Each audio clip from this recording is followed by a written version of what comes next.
Bonjour Paula, Bonjour Annabelle. merci d'avoir accepté mon invitation. Ah, c'était avec plaisir. Donc, on est sur le podcast Mondes Invisibles et je tenais à t'inviter parce que tu es une créatrice d'images et tu dialogues avec les images aussi, avec les symboles en l'occurrence. Donc, je voulais que tu te présentes un petit peu pour celles et ceux qui ne te connaissent pas, Paula Van Grut. All right. Donc effectivement, mon nom de scène c'est Paula Van Grut et je suis à la fois artiste, illustratrice, je fais du collage digital et astrologue. Donc en fait, j'ai cette double casquette et j'ai commencé le travail, disons, de création d'images bien avant l'astrologie. J'irais même une dizaine d'années avant l'astrologie, mais c'était quelque chose que je faisais toujours sur le côté parce que ce qui me permettait de gagner ma vie, c'était la communication et tout ça.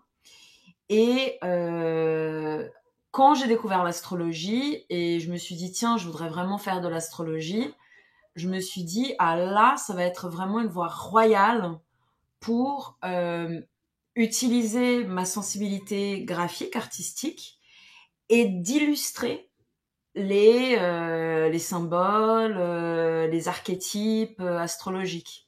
Je fais pas que ça, mais c'est vrai que là, depuis que j'ai commencé sérieusement l'astrologie et tout ça, pour l'instant, je suis encore très dans un imaginaire astrologique. Euh, mais disons que c'est sans fin en fait. Une fois que tu commences, c'est tellement fort. L'image que j'ai, c'est quand t'es artiste, et j'ai eu un peu cette sorte de réalisation quand je suis allée visiter le jardin des tarots de Niki de Saint-Phal, qui se trouve en Italie. Et en fait, ce que je me suis dit quand j'étais là-bas, je dis mais c'est extraordinaire. Être un artiste et se brancher à une tradition, c'est fantastique parce qu'en fait, tu taries jamais d'idées. Un, et deux, c'est pas sur toi en fait. T'as pas besoin de voilà, à chaque fois d'aller essayer de trouver en toi toute la grammaire de ce que tu vas exposer. Certains artistes le font superbement bien, mais je trouve que parfois on peut un peu tourner en rond.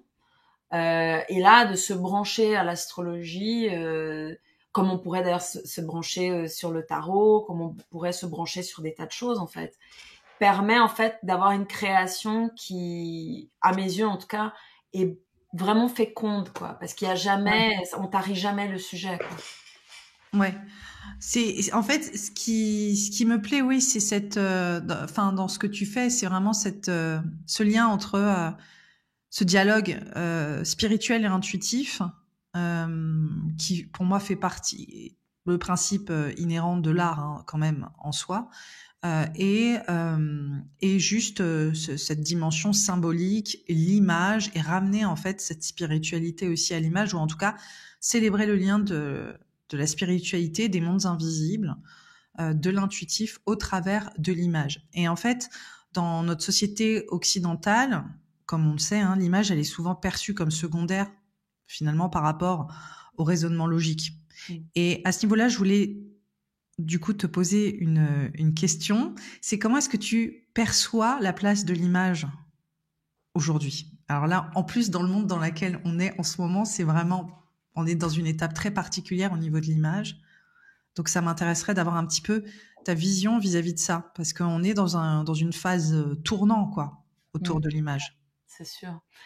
Euh, En fait, une des choses dans mon parcours personnel, j'ai pu toucher du doigt cette notion de l'image, parce que je travaillais pour des personnes qui étaient très connues et où cette notion de l'image était hyper importante. Donc vraiment l'idée de l'image comme un outil de communication, Ouais, euh, un outil de positionnement aussi, hein.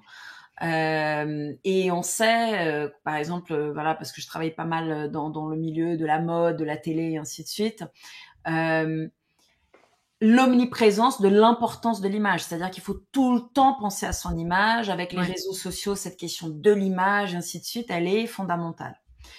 C'est un peu la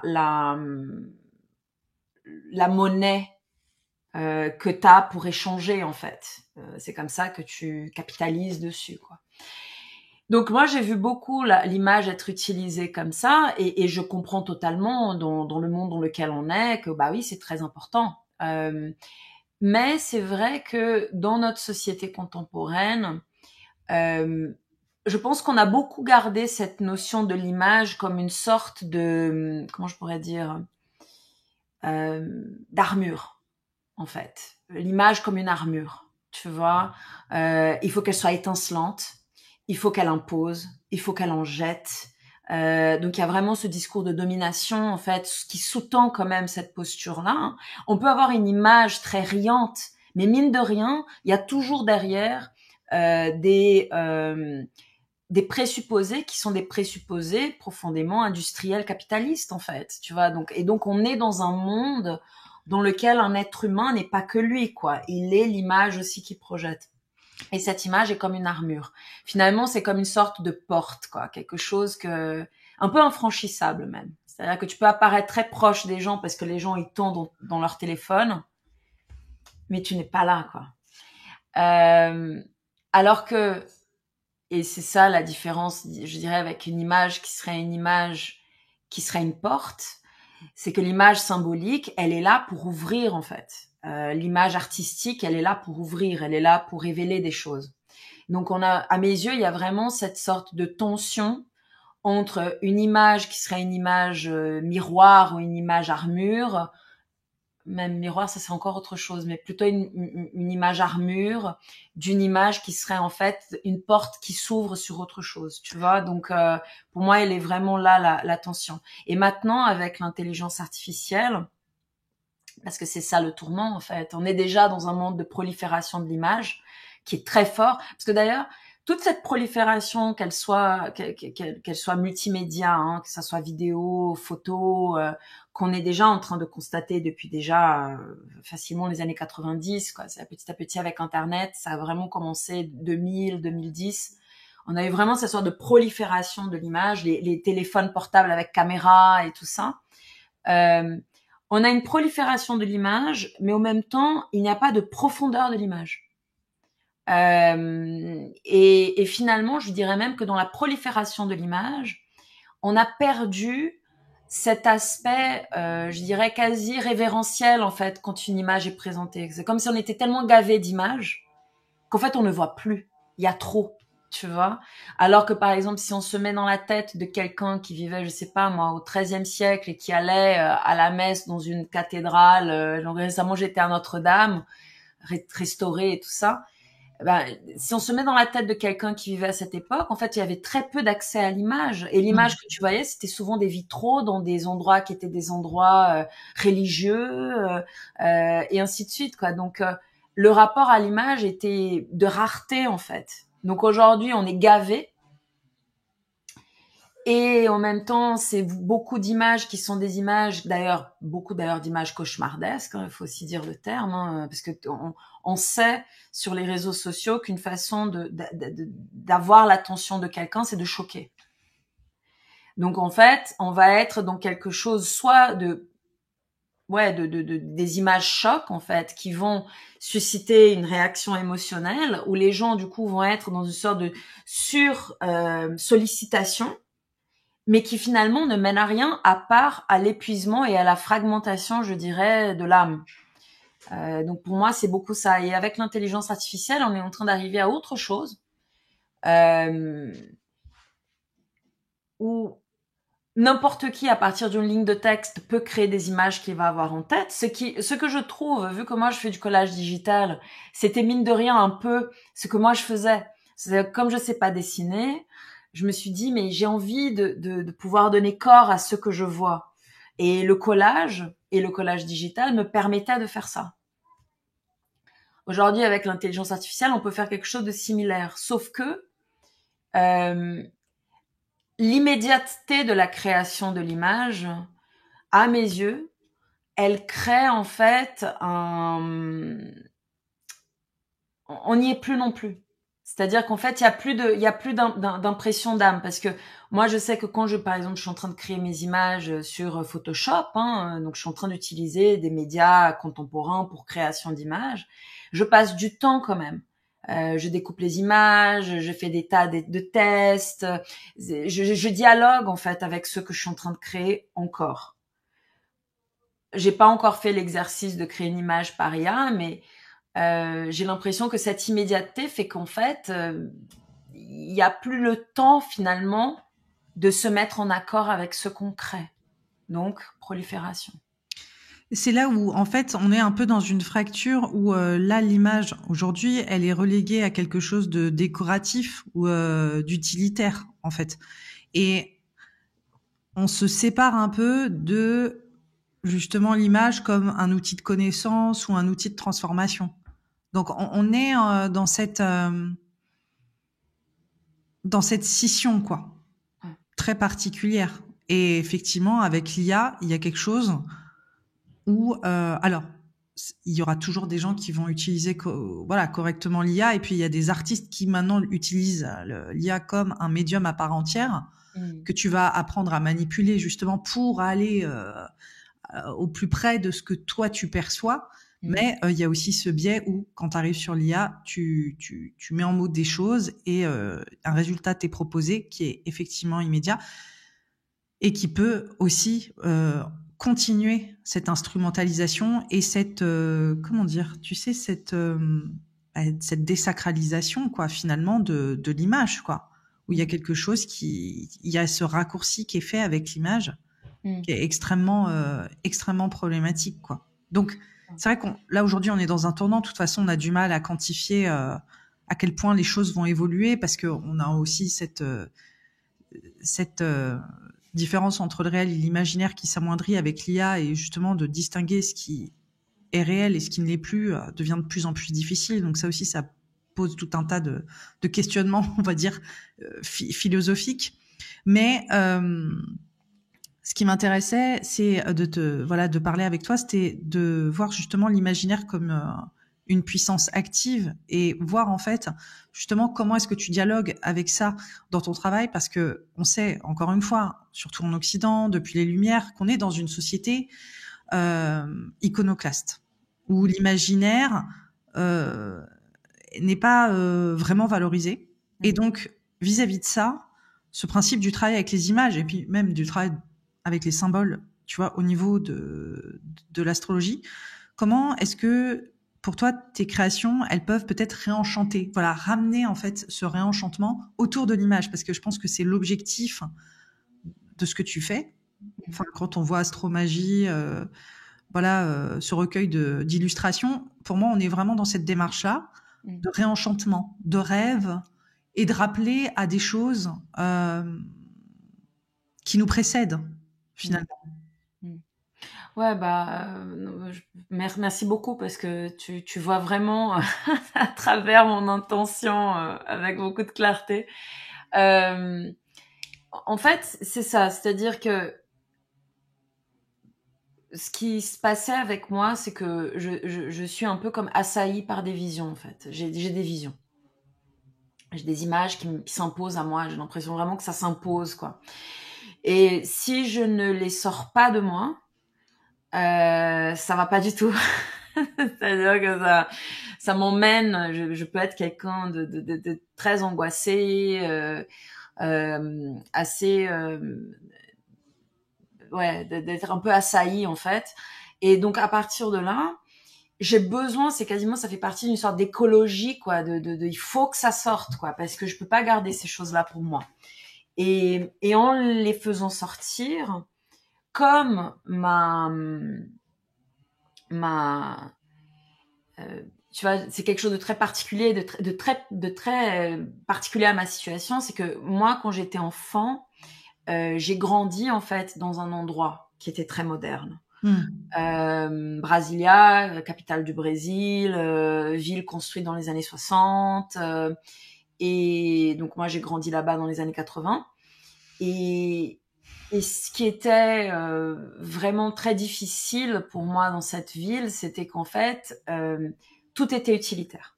Je vivais dans un bloc, 300 et quelques, dans l'immeuble E, l'appartement 302. C'est-à-dire qu'en fait, j'avais l'impression de vivre dans un poulailler humain, quoi. Et il y avait pas de chaussée, tu devais prendre ta voiture pour faire n'importe quoi.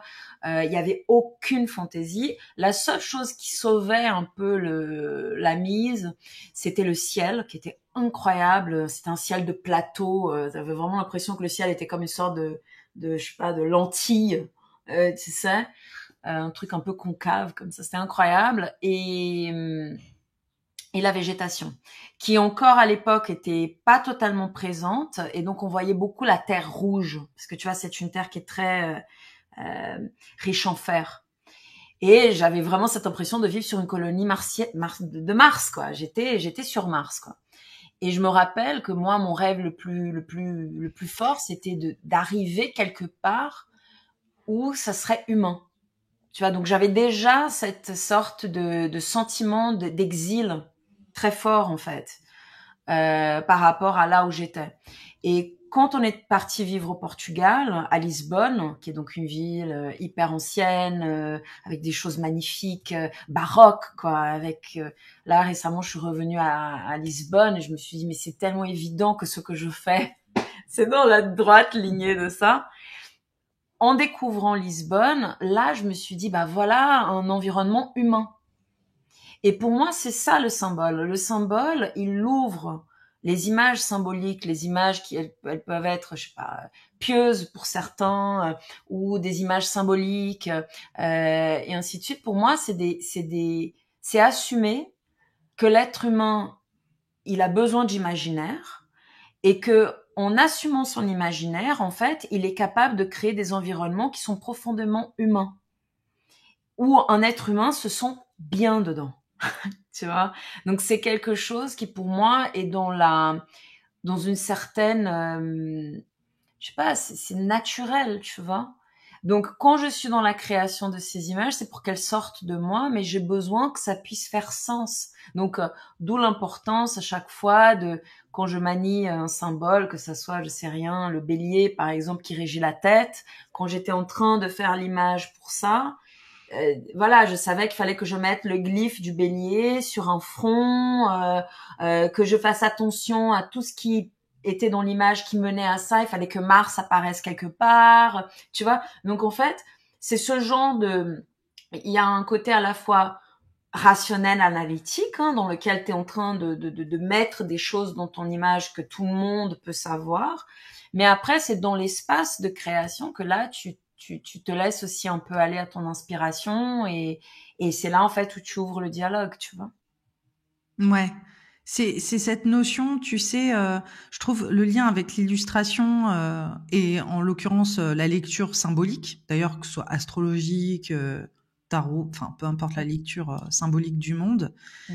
c'est vraiment presque en opposition avec le ouais l'environnement, enfin la société très rationaliste, très scientiste, parce que il y a une ambiguïté en fait dans l'image. On peut pas la réduire à vrai ou faux. On peut pas être dans un rapport de causalité qui va donner qu'une seule issue. Donc il y a cette ambiguïté et typiquement elle est dévalorisée, tu vois, cette ambiguïté dans le monde dans lequel on vit. Mm. Et justement, comme tu le dis si bien avec l'anecdote, je trouve, de ton enfance, ça fait vraiment comme si tu étais passé un peu d'un monde rigide, hyper voilà codifié de carrés et de lignes droites Mm. à un univers tout en volupté, en volute. Enfin, tu vois le style un peu. Enfin, je suis Mm. jamais allée à Lisbonne, mais j'imagine bien, tu vois cette Europe, Mm. tu vois assez fantaisiste, assez baroque, ou tu vois avec une espèce de d'opulence en fait, Mm. de générosité aussi. Tu sais Ouais. dans la forme, dans et ça, à ce niveau-là, voilà, je trouve ça assez intéressant aussi de voir un petit peu l'arc narratif Mm. de ton imaginaire, en fait, cette sensation d'étouffement, avec le ciel comme seul échappatoire, mais du coup qui est assez finalement difficile à atteindre, d'accès Mm. finalement, et de passer à cette vieille Europe aussi, parce que tu as la nouveauté, le monde nouveau, Ouais. à la vieille Europe. Donc il y a deux mondes aussi qui se confrontent un petit peu avec Brasilia et Et puis Lisbonne. Lisbonne. Après, ce que j'ai compris aussi dans tout ça, c'est que, autant que brésilienne, Donc j'étais une grande partie de ma vie, j'étais un peu en train de fuir ça. J'étais en train de fuir mes origines quelque part. Hmm. Et c'est récemment qu'en fait je les réhabite d'une autre façon. Et c'est vrai que le Brésil, c'est pas que Brasilia. C'est-à-dire que Bah oui. juste la pour le coup la faune et la flore du Brésil, ce monde naturel, et puis surtout la présence en fait des indigènes et aussi de la culture africaine et aussi de la culture portugaise, hein, parce que Oui, ça c'est a un vraiment espèce. donné Ouais, un, ouais, un ouais. melting pot assez incroyable. Il y a énormément de richesses. Le problème, c'est que le Brésil, il a été défiguré en fait par le projet moderne. On a détruit tellement de choses extraordinaires au Ouais. nom d'une logique purement utilitaire, comptable, capitaliste. Et Rio, par exemple, est un fantastique exemple. Moi, je viens de Copacabana, ma famille vient de Copacabana. Toutes les magnifiques, des magnifiques palaces ou des choses qui ont été construites au 19e siècle, elles ont été rasées pour construire des tours à la Miami, tu vois, parce que Ouais. voilà, le modèle américain, et surtout pour faire du profit. C'est-à-dire que tu vendais un terrain Moteur. ouais, voilà, des trucs d'immobilier. Et voilà, et tu faisais, et en fait, c'est-à-dire que c'est ça, c'est-à-dire que tu passes la logique du profit, cette logique du profit, tu vois, qui est un invisible. Parce que tu vois, souvent, quand on est dans Oui, tu c'est vois ce vrai. que je veux dire? Souvent, on va nous dire dans cette société très rationaliste, très scientifique, scientiste, et t'as très bien utilisé parce que c'est plus scientiste que Scientiste, ouais, scientifique, ouais, ouais. c'est évident. On va toujours dire l'invisible, n'importe quoi, c'est des croyances, ainsi de suite. Et puis j'ai envie de dire ouais, mais vous avez des croyances aussi. Oui, oui, il y a un dogmatisme. Et cette croyance, c'est cette notion d'objectivité absolue qui n'existe pas. D'objectification aussi. Voilà, qui est le pendant. L'activité. Et cette question de cette logique du profit, mais pourquoi le profit est plus important que le reste? C'est une croyance, on a voulu aller dans cette direction. Et donc pour moi, c'est ces axiomes invisibles qui sont tellement que tellement de personnes malheureusement n'arrivent pas à se décoller de ça, quoi. C'est-à-dire que voilà, on est aliéné, et les gens d'ailleurs qui gagnent dans ce monde-là sont les plus aliénés, quoi. Déconnecté, ouais. Ouais, et je parle vraiment d'aliénation parce que je pense à Richard Tarnas, tu sais, dans son livre Cosmos et Psyché. Et en fait, dans son livre, il dit un truc extraordinaire. Il dit que le moteur de la société moderne est l'aliénation.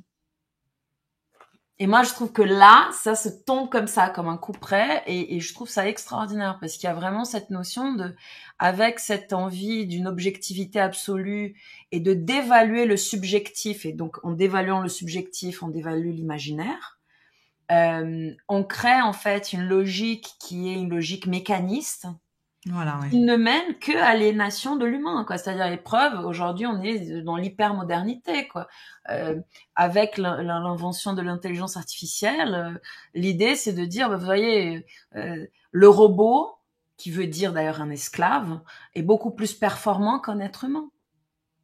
Et tu vois? Et donc, en fait, on inverse totalement l'échelle des valeurs. Donc, c'est l'humain qui crée l'inhumain pour prouver à l'humain qu'il n'est pas suffisant.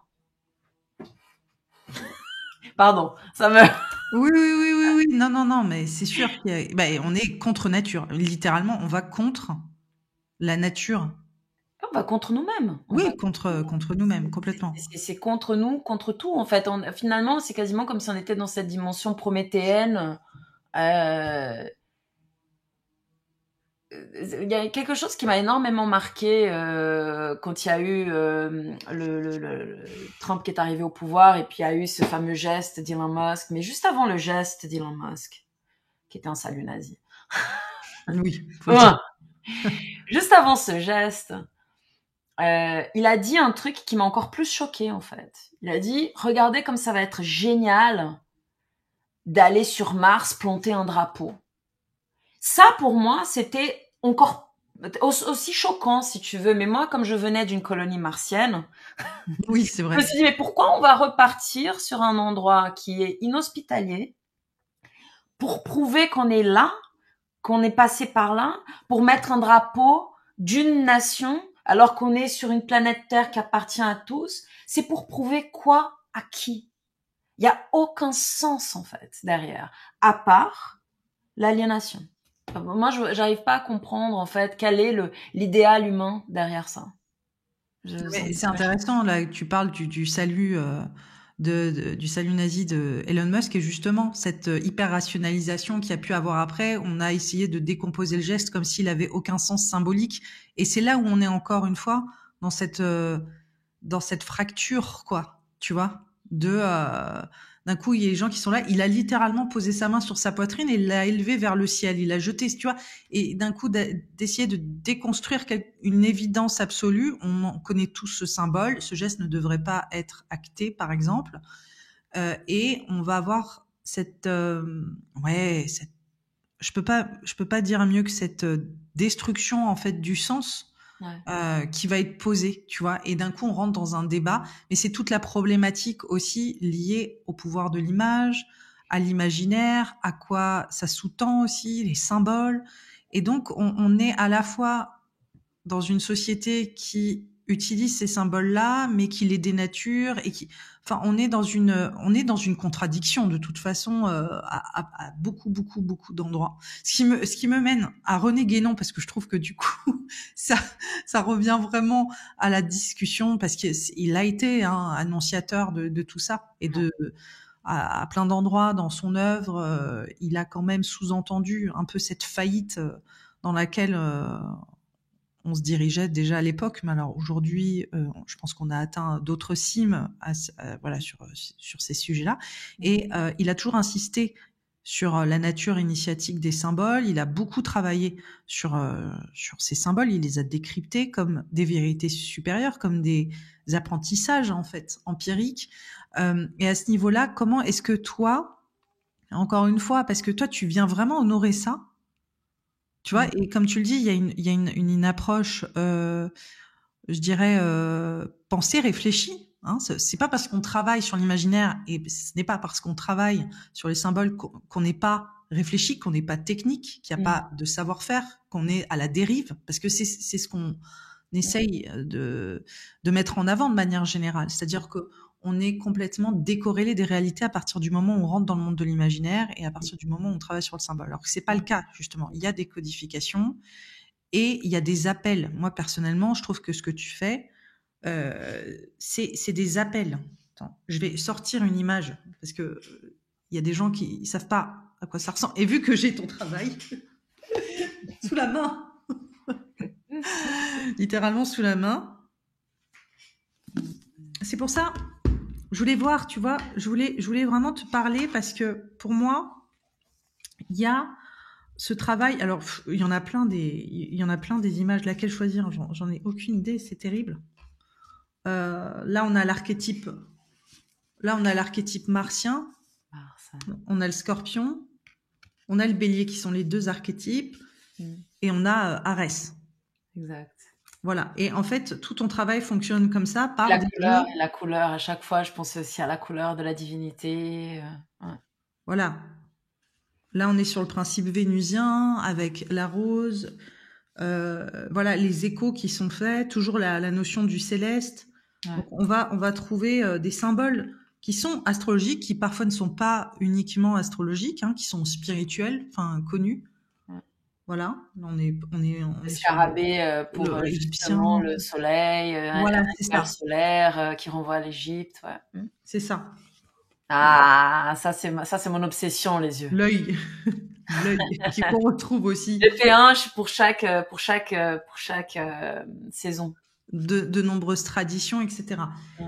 Et donc c'est pour ça presque des images qui sont le résultat d'un certain héritage, des symboles. Tu revisites ces symboles qui sont immuables, qui sont éternels.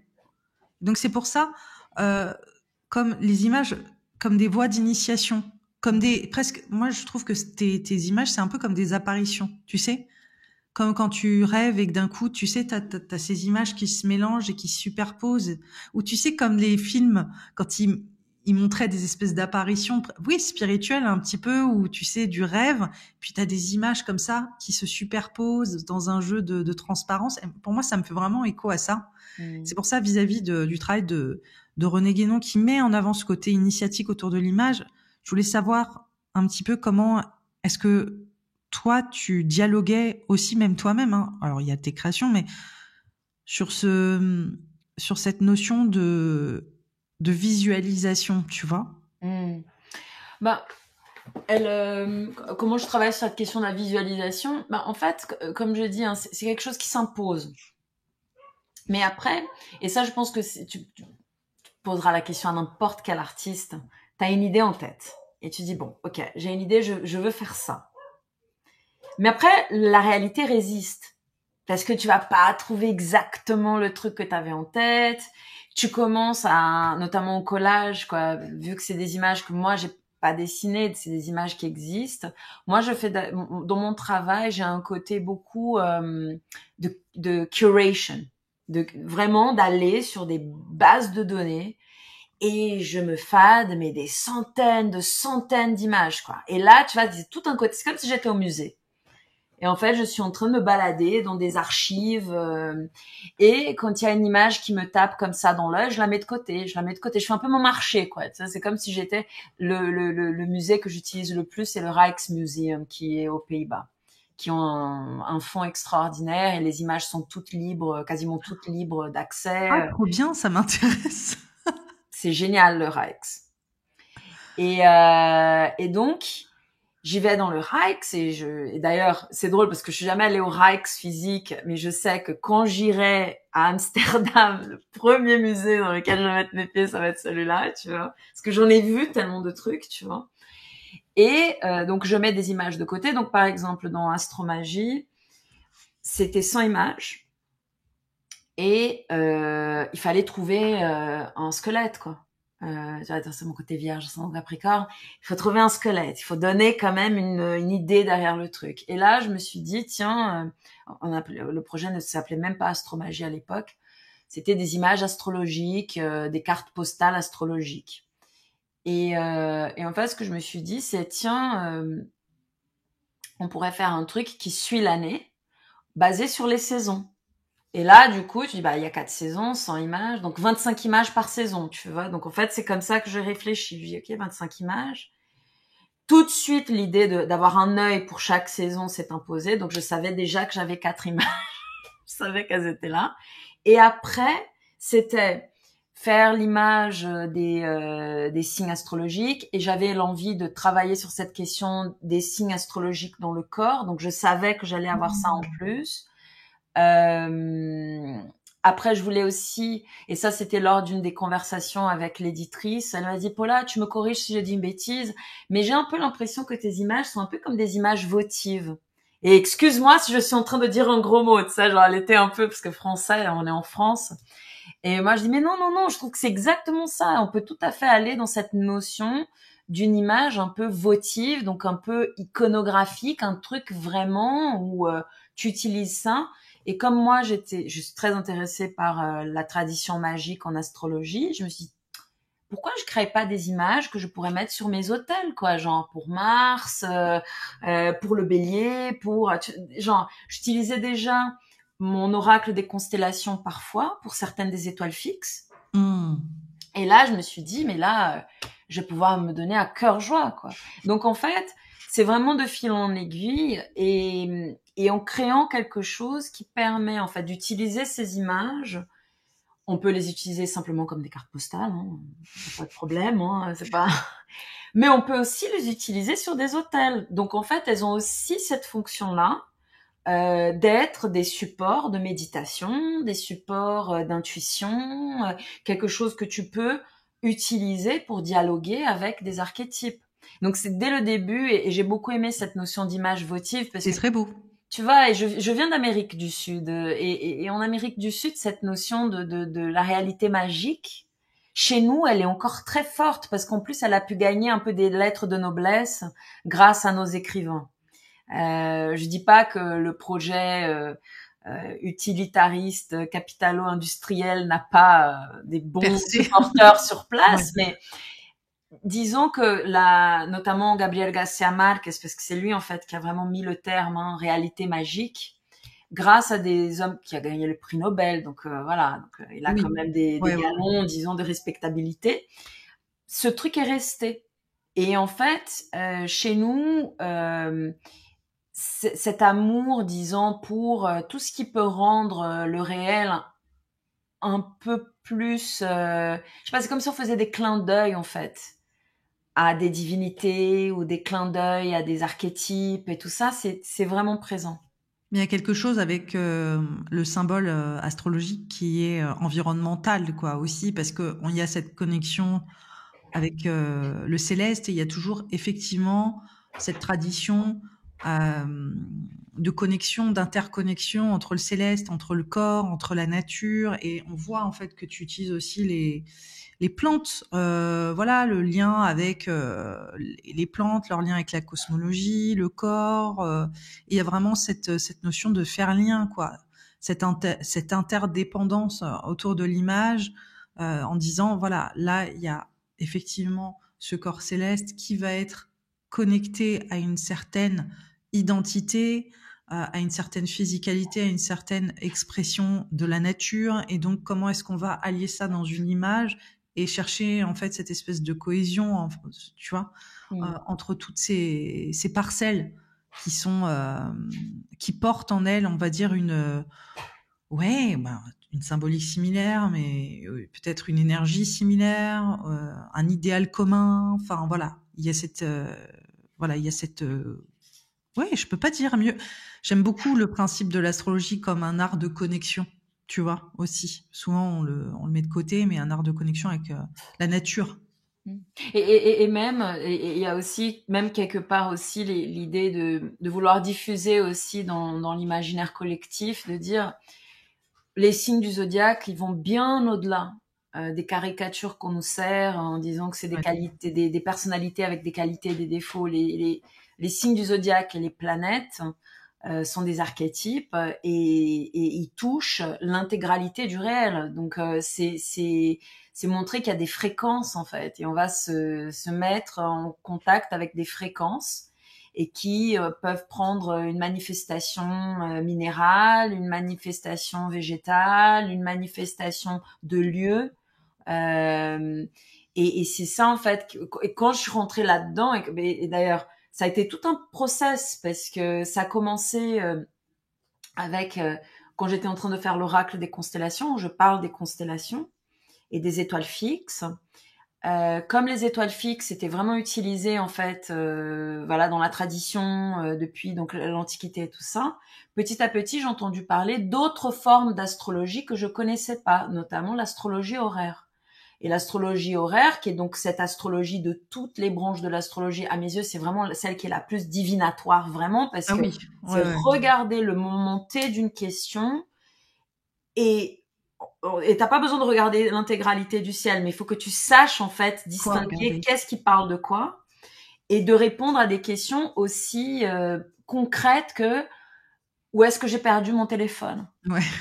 Et en fait, ça a l'air complètement comme ça absurde, mais c'est là où est-ce que j'ai perdu mon téléphone. On doit utiliser ce symbolisme astrologique pour qu'est-ce que c'est que le téléphone, quelle planète va symboliser le téléphone, quelle est la couleur, tu vois, c'est où, dans quel endroit. Et Oui, en fait, on va utiliser, ouais.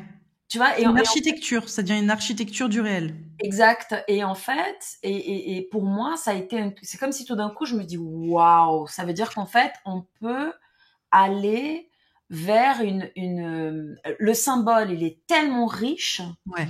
qu'il gagne en texture, qu'il gagne en densité, qu'il gagne en goût, il gagne en parfum. C'est genre, et quand tu commences à rentrer là-dedans, tu dis, ah ouais, c'est genre, c'est C'est sensuel en magnifique. fait. Il y a un côté sensuel en fait. C'est pas seulement cette exploration dans les Le limbes. mental, parce que d'ailleurs, ça aussi, c'est quelque chose. C'est-à-dire que si, par exemple, dans l'astrologie ou n'importe quelle discipline, mais dans l'astrologie, si on va vers le côté très mental, ce qui est totalement possible, euh, on peut être très technique en astrologie, hein. Euh, au bout d'un moment, il faut faire très attention pour que le côté analytique ne vienne pas dépecer l'analogie qui, à mes yeux, est l'âme de l'astrologie, quoi. Et le côté de mettre ensemble, justement, ce côté plus symbolique, le côté des images, même en parlant en images, utilisant des métaphores. Et quelque part, c'est faire une danse, en fait, entre ces deux mondes, de l'analyse rationnelle et de la capacité à évoquer des images, des métaphores, à faire parler le symbole, à faire chanter le symbole. C'est là, en fait, où les choses peuvent devenir vraiment, pour le coup, euh, à mes yeux, permettre à l'âme de se reconnaître. Et ben, du coup, je te laisse citer cette fantastique.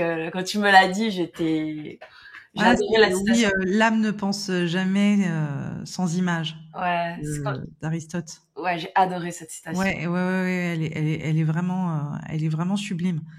Et là, je voulais citer un autre. Là, je donne vraiment des belles références sur voilà plein de personnes qui ont travaillé sur les images, la puissance des images et qui sont aussi.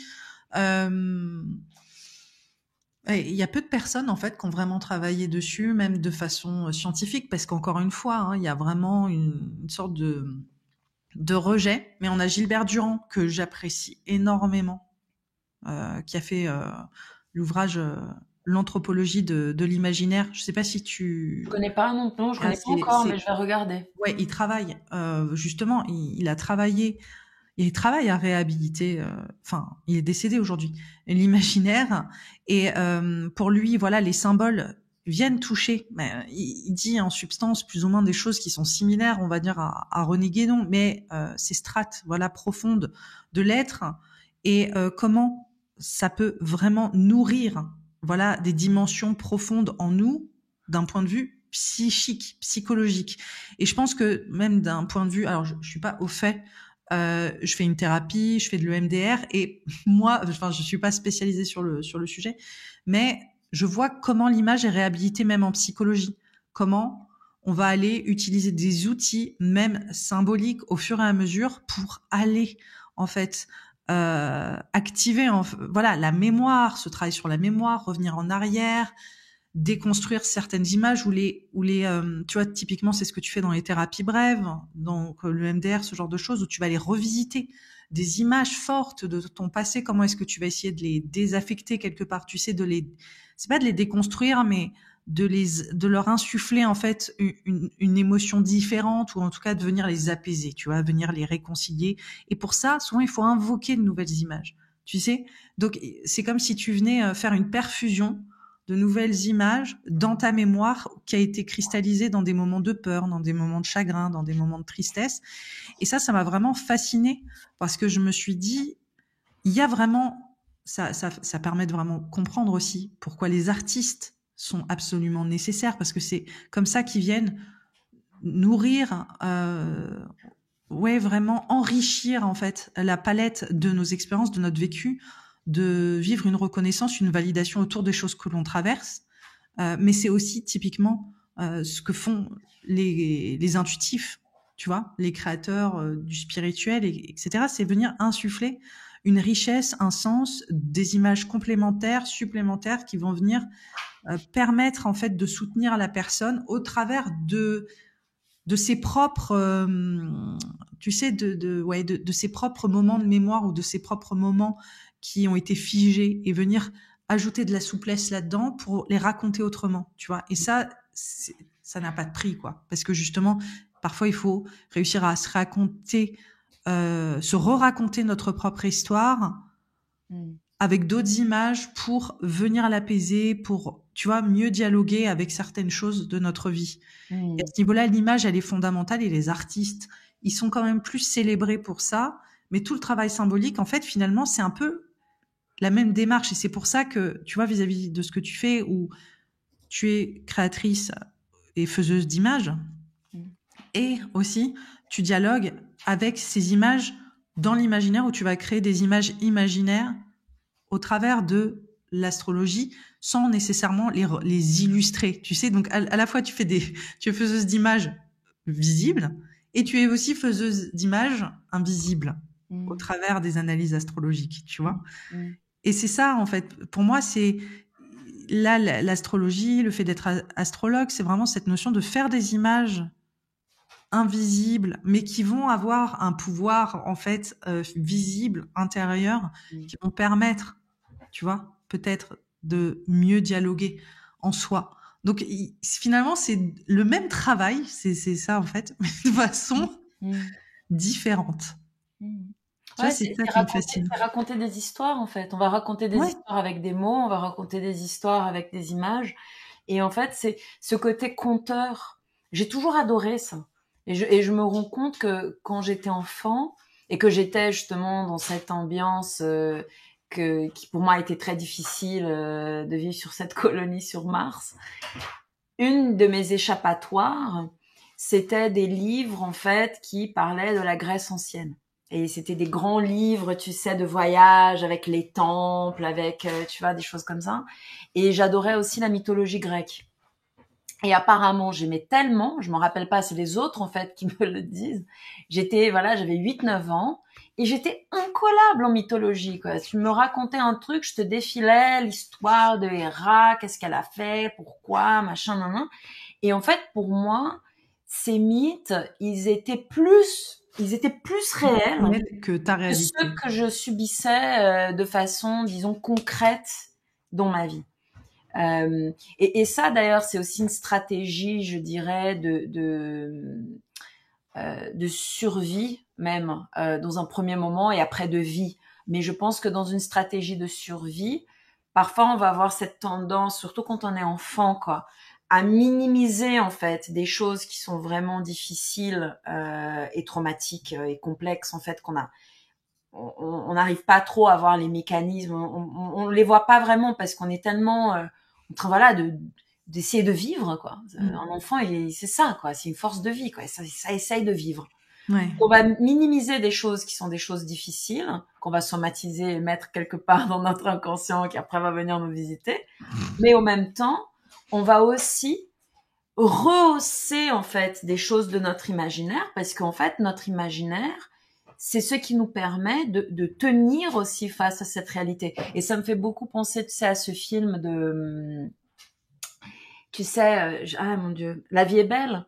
Tu sais, ce film de cet Italien qui raconte l'histoire des camps à un enfant. Donc, ils sont en train de vivre cette expérience d'un camp de concentration.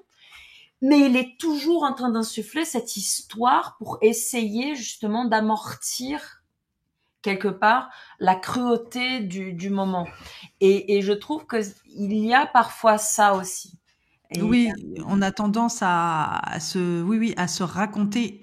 Il y a ça après, après, en tant qu'adulte, on doit revisiter pour voilà, et aussi dans le moment. Et ça peut être aussi d'ailleurs des arcs narratifs qui nous permettent de survivre à ce moment-là, ouais. mais qui ensuite vont être obsolètes dans 10 ans, dans 20 ans. Et il va falloir apprendre aussi à déconstruire les histoires de survie qu'on s'est racontées sur le moment présent et qui finalement nous éloignent de la vérité. Donc on passe notre vie, de toute façon, je pense que on passe notre vie à raconter notre histoire continuellement de manière différente et toujours en la réinventant, en la réinvestissant autrement et enfin tous, sans être artistes d'ailleurs. Hein. Je veux dire, on passe notre vie à répondre à notre histoire et à l'implémenter et à la redéfinir, voilà, et aller chercher en fait des nouvelles voies, des nouvelles issues, des nouveaux potentiels.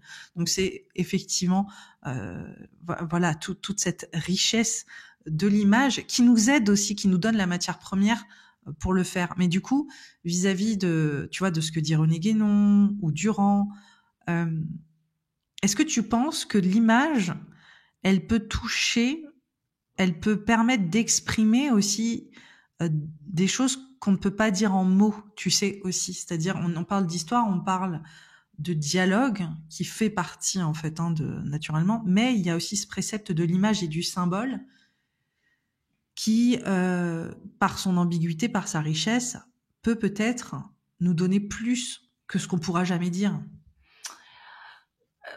Oui et non. Oui, parce que moi, ça me rappelle une fois, d'ailleurs, c'est toujours ces synchronicités de la vie qu'au moment où on est en train de les vivre, on les voit pas, mais après, on voit qu'il y a quand même un truc. Ouais. Quand j'étais à Paris, j'étais étudiante, j'avais 18, 19 ans, et un soir comme ça, voilà, je vais balader. Je vais me balader à côté de Notre-Dame, toujours Notre-Dame, c'est drôle. J'étais dans le quartier, j'étais pas loin. Et un soir comme ça, je sais pas, il y a quelque chose qui m'appelle, je vais vers une librairie, quoi. Il y avait des livres qui étaient là, et puis je tombe sur un livre que je ne comprends pas, avec une image de couverture, une sorte de gravure sur bois, qui s'appelle le livre d'or. Je dis mais c'est quoi ce livre? Et j'avais pas beaucoup d'argent, il était cher pour moi, étudiante à l'époque, et je l'achète ce livre, mais sans comprendre ce que j'avais entre mes mains. Je dis, mais il y a des tas d'images dedans et pas de texte, quoi. Ça n'explique rien, c'est que des images. Donc ce livre, je le garde, je le feuillette, je le feuillette, je le feuillette, je le feuillette, je ne comprends rien, je ne comprends rien, je ne comprends rien, mais c'est pas parce que je ne comprends pas que je suis pas fascinée. En fait, c'est ça qui est extraordinaire, c'est-à-dire c'est quelque part l'image, c'est comme si tu écoutais quelqu'un te parler dans une langue que tu ne connais pas, donc tu n'arrives pas à comprendre ce que tu es en train de voir, mais tu es fasciné par la Tu musique. ressens, tu ressens quoi. Tu ressens des choses. Exact. Et le truc, il est en train de dialoguer avec une part de toi que t'es pas totalement conscient. Oui. Ok. Ce livre, je l'ai jusqu'à ce jour. Je sais exactement où il est dans ma maison. Et en fait, ce livre, ça compilait des images d'alchimie. Et en fait, Ah d'accord. ah ouais, non, mais c'était, et en fait, je savais même pas ce que c'était que l'alchimie au moment où j'ai acheté ce livre, quoi. Je savais rien. Et ce livre, je me dis, mais ces images, elles sont tellement fortes, elles sont tellement bizarres, c'est tellement pas du tout ce qu'on voit d'habitude. Et, euh, et donc j'ai gardé. Et en fait, j'ai trouvé que dans le langage parlé, on arrive parfois à être comme une image. Et ça, c'est dans la poésie. Les poètes, ils arrivent à utiliser le langage comme une palette. Et c'est pour ça que, oui, si tu essayes d'utiliser le langage d'une façon discursive, le langage, il perd par rapport à l'image. Ça, c'est une évidence. Par contre, si tu utilises le langage d'une façon métaphorique, donc symbolique, bah là, Oui, il mais y a une imagé super du coup. égalité. Ouais, c'est-à-dire que parfois, quand tu lis, je Rimbaud au lisais, hasard. hein, quoi? Rimbaud. Ouais, Rimbaud, Baudelaire, que j'adore. Il y a des images chez Baudelaire qui sont Ouais. Ça genre t'imprime la rétine en fait. exactement. T'es en train de voir, en fait. T'es en train de lire, mais t'es en train de voir, en fait. Et c'est ça la Tu poésie. sais de quoi on parle? On parle des symbolistes. Donc bon, c'est genre le mouvement symboliste. Donc C'est ça, c'est ça. Et en fait, c'est pour ça que parfois, tu sais, je me dis le langage, si on ne perd pas de vue, et tu vois, et on le voit dans notre société, la poésie en littérature, c'est vraiment la dernière roue du carrosse, quoi. Tu vois, c'est genre, les gens n'achètent quasiment plus. Tu imagines quelqu'un qui veut dire, je veux être poète. il y en a Ouais, mais évidemment, tu mais vois, bon. mais comment tu vas gagner ta vie? Oui, Comment c'est pas oui. tu vois? Tu te dis pas que tu vas pouvoir, C'est très compliqué, quoi, tu vois? Et en fait, c'est ça, tu vois, par la place en termes ouais, la place même sociale en fait de des personnes qui vont être des poètes, des astrologues, les tarologues. C'est comme si on nous avait relégués vraiment à la marge, ah oui, oui. Ouais. et on nous perçoit comme étant euh, ouais, je sais pas, ouais, comme si on n'apportait pas en fait de valeur. C'est comme si on n'apporte aucune valeur. Ah oui, aucune, ouais. Alors qu'en fait, moi, je considère que faire un travail symbolique, que ça soit par les images, que ça soit à travers la poésie, que ça soit à travers l'astrologie, le tarot, quoi que ce soit, c'est des métiers, en fait, qui sont les derniers espaces, finalement, où tu peux aller sonder ton âme. Et ça, c'est le nerf de la guerre. en termes de civilisation, à mes yeux. C'est pas bon, c'est ma réalité, c'est ta réalité, on est là-dedans, donc peut-être que tu vois, peut-être que je prends une lentille grossissante et je veux donner beaucoup de poids et d'importance à ça. Probablement il y a de ça aussi, mais même en lisant par exemple des John Hillman, le code de l'âme, qui est donc un psychologue, un analyste, il a lancé un truc qui s'appelle analyse archétypale. Tu te rends compte que de donner des espaces pour que les gens puissent en fait trouver la narration, pas la narration d'un côté, mais d'explorer les images en fait qui viennent de leur âme, c'est quelque chose de fondamental si on veut des êtres humains qui ont une épine dorsale, quoi. Tu vois, on nous rabâche l'oreille de dire qu'on devrait être des super hommes ou des super femmes. Moi, j'ai envie de dire, punaise, si on arrive déjà juste à devenir humain, ça serait extraordinaire. Tu vois, parce qu'on est déjà juste ça, de pas reconnaître qu'on a tout ça en nous, cet imaginaire, ce besoin d'évasion, ce besoin aussi de réconciliation, ce besoin d'aller explorer, tu vois, les profondeurs et d'être en contact avec aussi ce qui est non humain, parce que ça aussi, c'est incroyable, quoi. Dans cette société technique, on a coupé le rapport qu'on a avec ce qui n'est pas nous, en On est fait. dans un rapport de domination. On a gardé une idéologie de domination. Et après, il y a aussi dans cette vision très particulière, elle est quand même eurocentrée aussi, tu vois. On va pas résumer, tu vois, l'humanité à l'homme blanc, mais là, c'est vraiment la vision de l'homme blanc et c'est cette espèce de toute puissance de dire, voilà, on est le modèle le plus avancé à tous les niveaux et donc on a une sorte de droit total. Enfin, on a une espèce d'omnipotence générale, que ce soit en termes de vision du monde, de la nature, etc., etc. Mais c'est vrai que c'est un vaste sujet, et c'est sûr que les métiers du symbolisme, même s'ils sont artistiques, c'est des métiers de résistance. Parce qu'en fait, c'est quasiment comme si on voulait proposer des espaces de réconciliation avec soi, avec ceux qui nous entourent. Et donc, on n'est plus, si tu es dans un mouvement de réconciliation, ce qui est le propre du symbole. Symbole, ça veut C'est dire ça. mettre ensemble. Mettre ensemble, mais des choses qui sont, voilà, ambiguës, qui sont différentes. C'est cette altérité qui se réunit C'est ça. en un seul et même endroit. Et donc, cette réconciliation-là, d'être dans une société dans laquelle le principe de réconciliation est dévalorisé et le principe de séparation porté au nu, bah, tu te rends bien compte qu'on est, tu vois, dans l'histoire de l'humanité, je pense que c'est peut-être la première civilisation, la civilisation technique moderne occidentale, est vraiment une civilisation qui, ouais, elle est malade, quoi. Il y a une maladie, quoi. Il y a un côté, c'est pas sain, quoi. Ce n'est pas sain. Oui, il y a une addiction. Ouais, et tout est toxique là-dedans. Et je pense par exemple à Gabor Maté, qui est un psychologue aussi Ouais. euh, canadien, qui a survécu. Genre, il est né en 44 hein, en Hongrie pendant ses parents. Je pense il y a des gens de sa famille qui sont morts à Auschwitz. La première année de sa vie, genre, il a même été séparé de sa mère. Donc, il a vécu des trucs avant l'âge d'1 an qui sont cauchemardesques, quoi. Il a eu faim et tout ça. Et donc après, ils ont migré au Canada, il a fait sa carrière et tout ça. Et là, maintenant, je sais pas, il a 80 ans, un truc comme ça.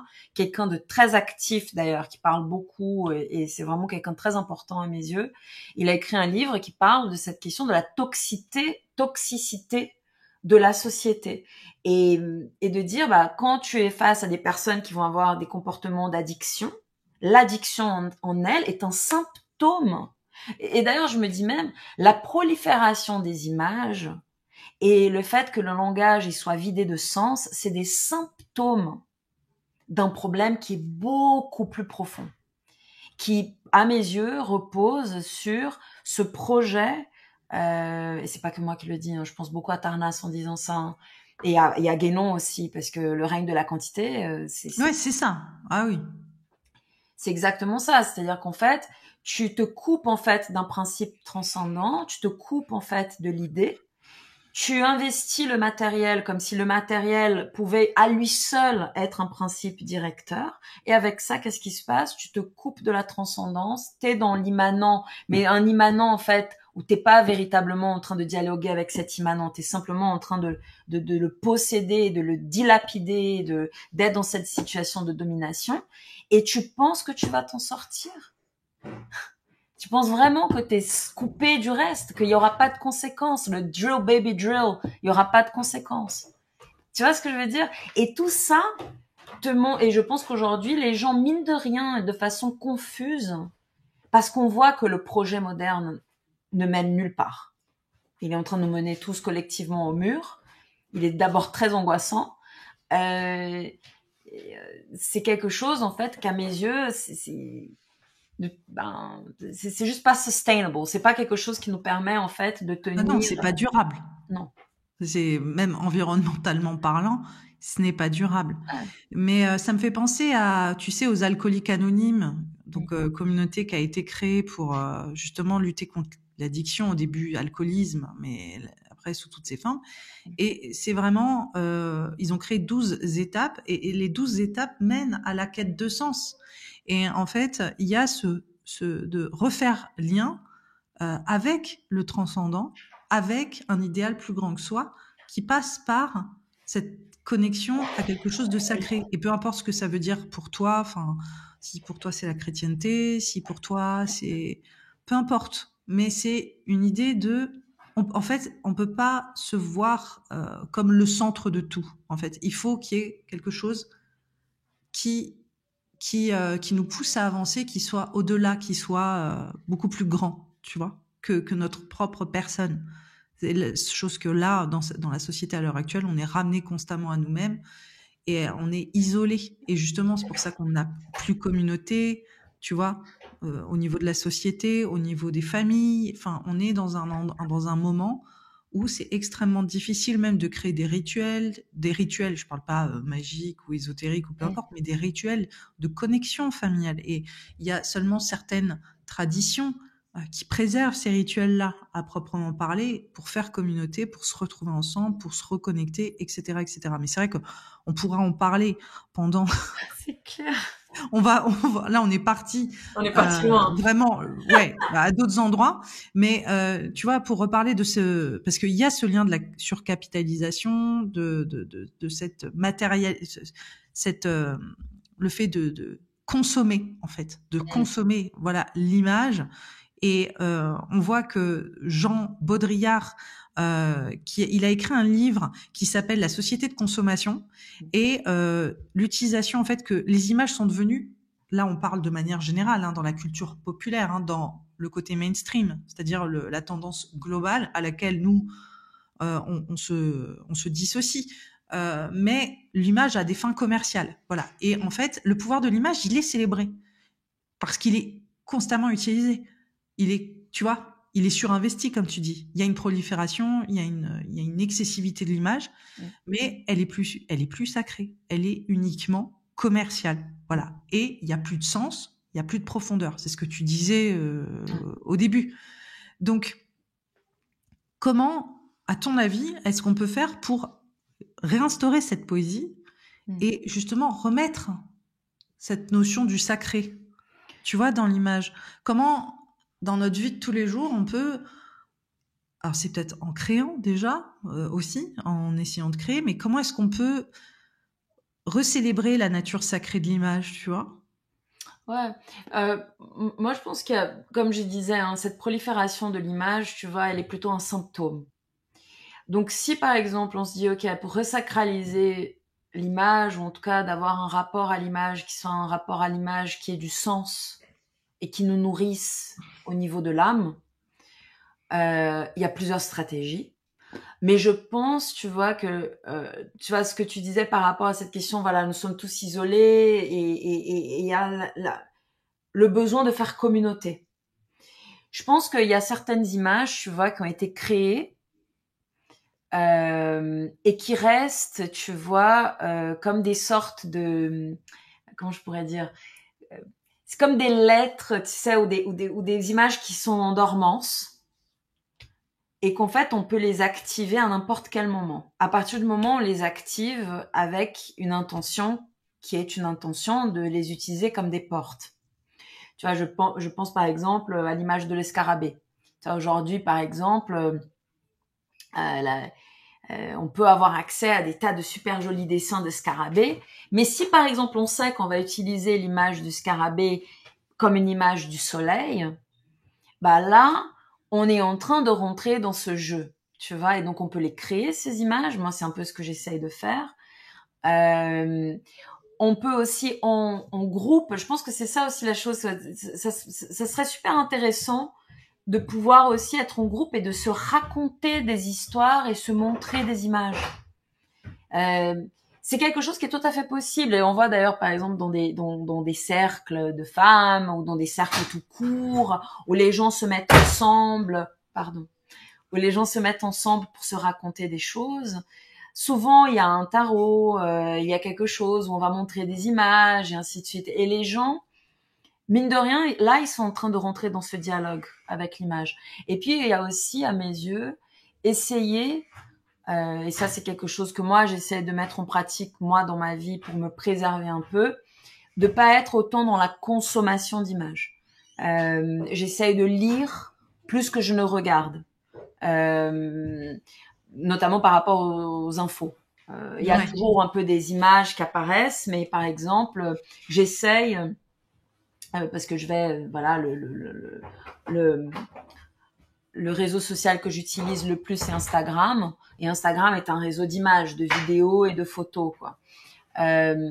J'essaie de pas m'informer à travers Instagram. J'essaie de m'informer dans des organes de presse, donc de lire, pour ne pas me saturer en fait d'images, surtout des images qui souvent sont traumatisantes, quoi, sont très dures, sont très lourdes, tu vois. Donc quelque part aussi avoir une hygiène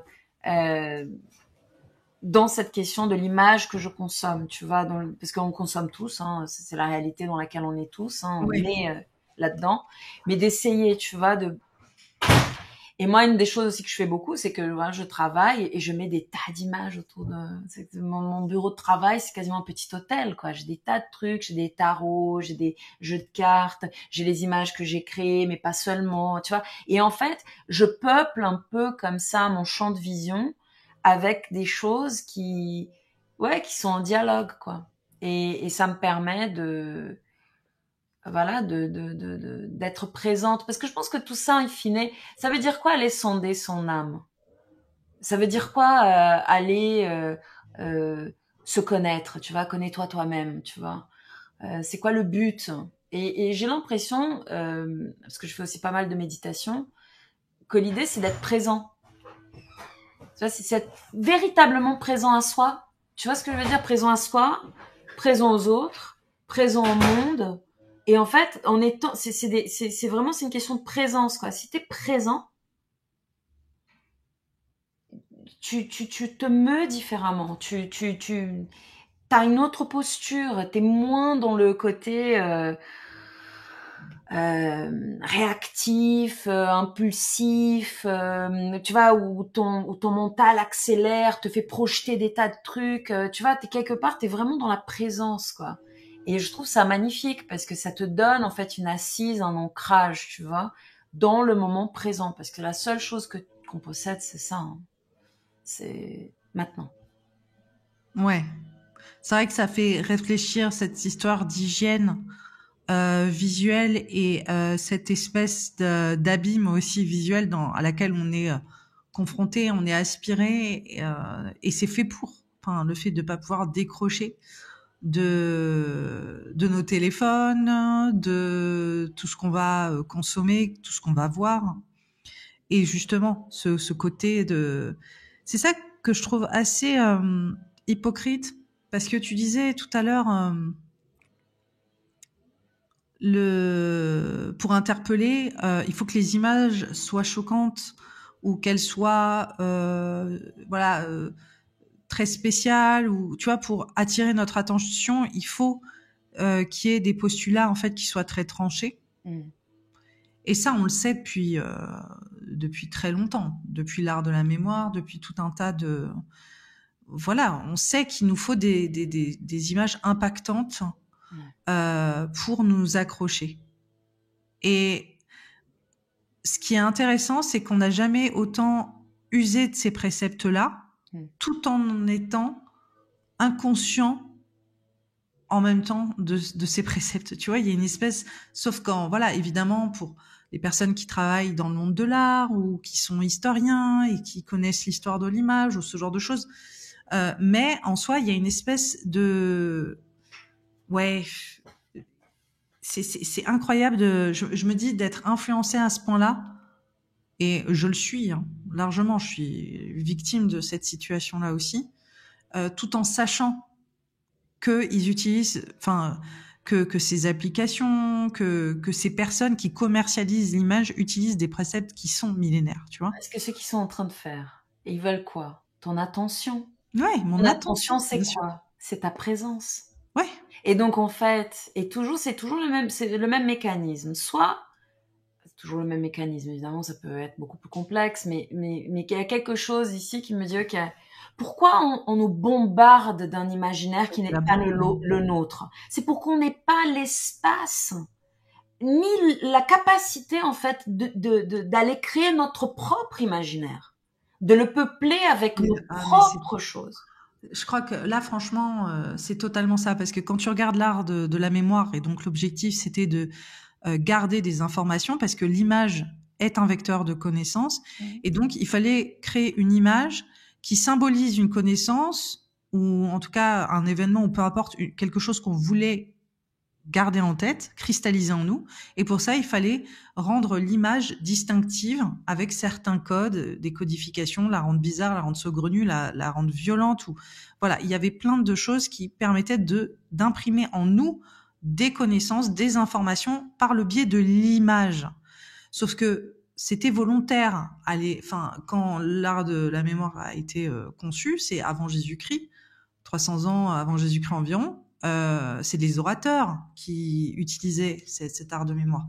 Et donc, ils allaient créer toutes pièces ces images, mais ils avaient un objectif derrière, et c'était de rendre permanente l'information derrière l'image. Mais là, aujourd'hui, on a les mêmes usages qui sont utilisés, c'est-à-dire le choc, voilà, le principe d'opposition, la provocation, tout un tas de choses qui sont utilisées et qui sont totalement dénaturés. Enfin, c'est juste pour nous capter une seconde, mais après, on n'est même pas capable de le retenir. C'est ça qui est incroyable, parce qu'on n'a pas choisi. Enfin, je sais pas si c'est clair ce que je dis, mais c'est là où il y a presque c'est pas une arnaque, mais tu vois, il y a une espèce moi, ça participe. Ouais, c'est la manipulation. Moi, ça participe du projet de contrôle. Ouais. In fine, c'est ça en fait. C'est qui est en train de te contrôler. Qui te contrôle? Qui contrôle ton imaginaire? C'est ça. Tes désirs. C'est ce qu'on a de plus précieux, en fait. Ce sont tes désirs? Ou est-ce que c'est des désirs qui ont été implantés? Ça va pas plus loin que hier. Et ça, c'est un truc qui est très... je pense beaucoup à ça en ce moment. On se dit toujours... Moi, en tout cas, je me dis beaucoup ça. Je dis, je pourrais être plus productive, je pourrais mieux gérer mon entreprise, gagner plus d'argent, être plus mince et tout ça. Et tout d'un coup, j'ai eu cette chanson de Radiohead, Happier, Fitter, More Productive, tanana, tanana. Et là, tu sais, quand tu tombes et que tu dis, wow. Oui, tu te vois, en fait. Bah, tu te vois totalement aliéné, quoi.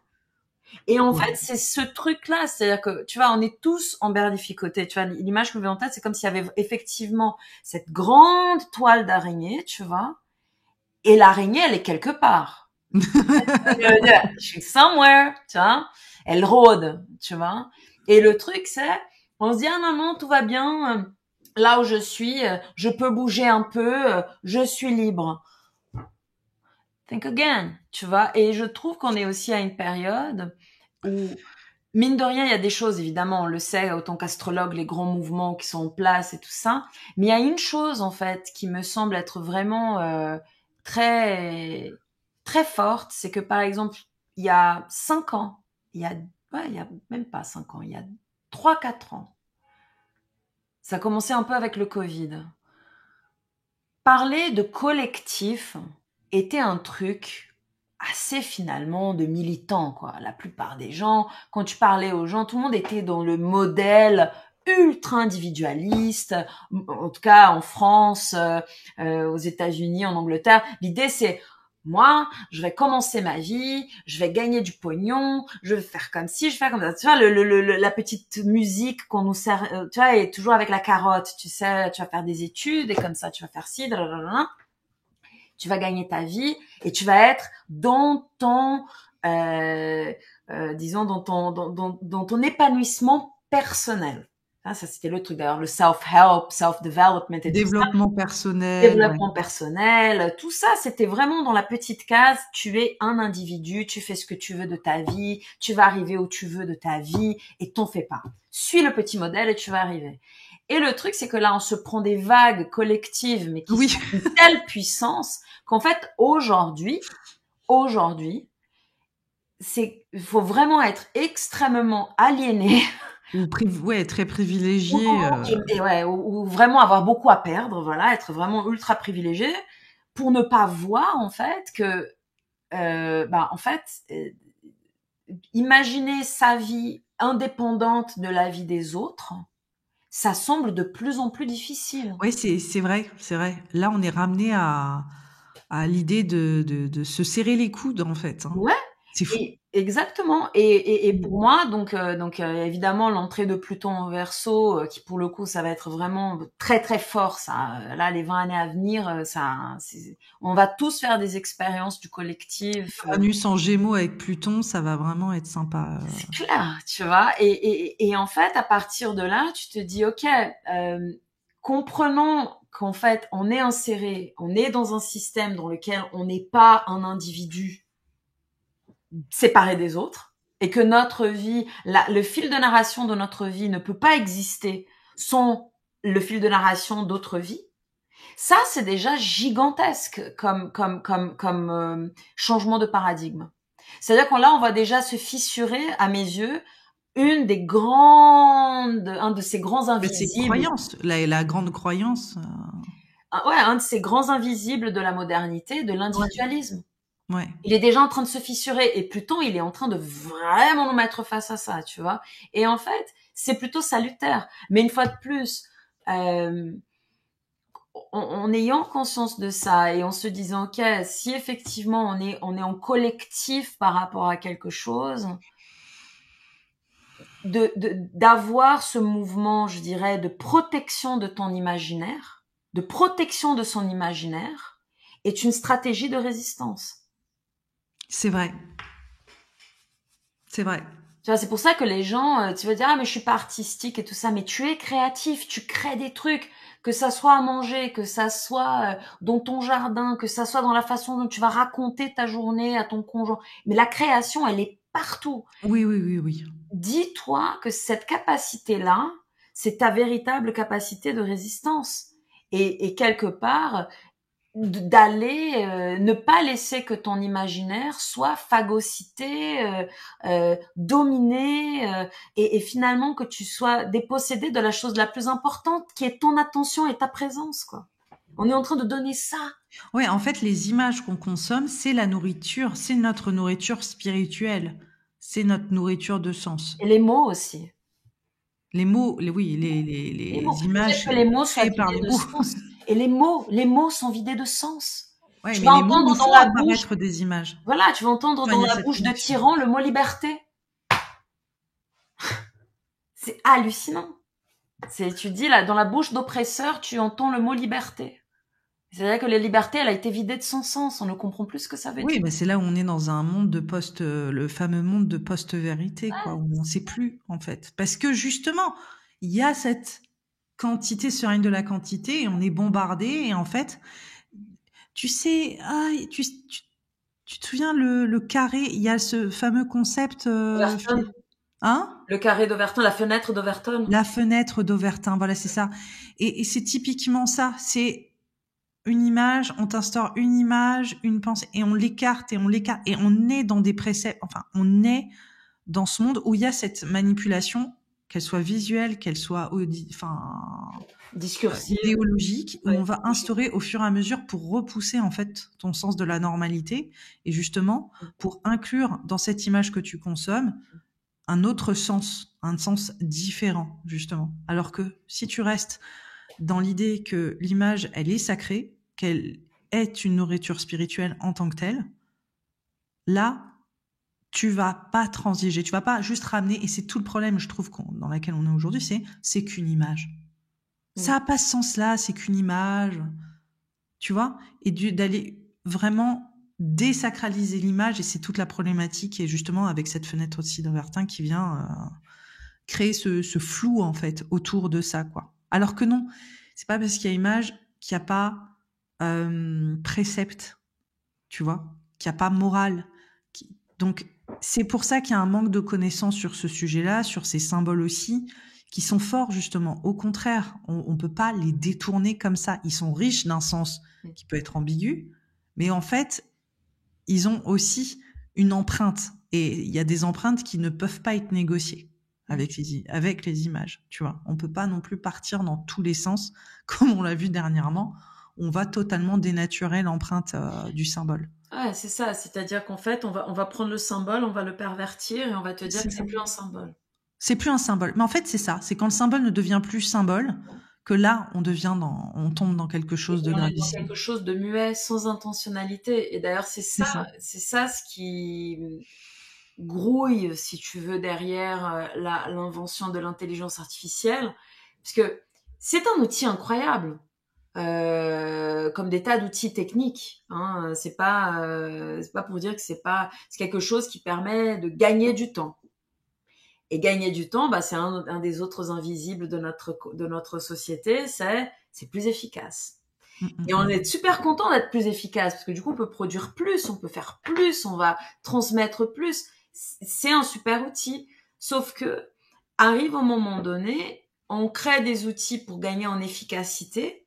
Mais cette efficacité, le but de cette efficacité, c'est pour aller alimenter un système qui est un système où quelques-uns ont la main mise sur toute la chaîne de production, qu'elle soit de savoir, d'image et ainsi de suite. Et donc, en fait, on arrive à une sorte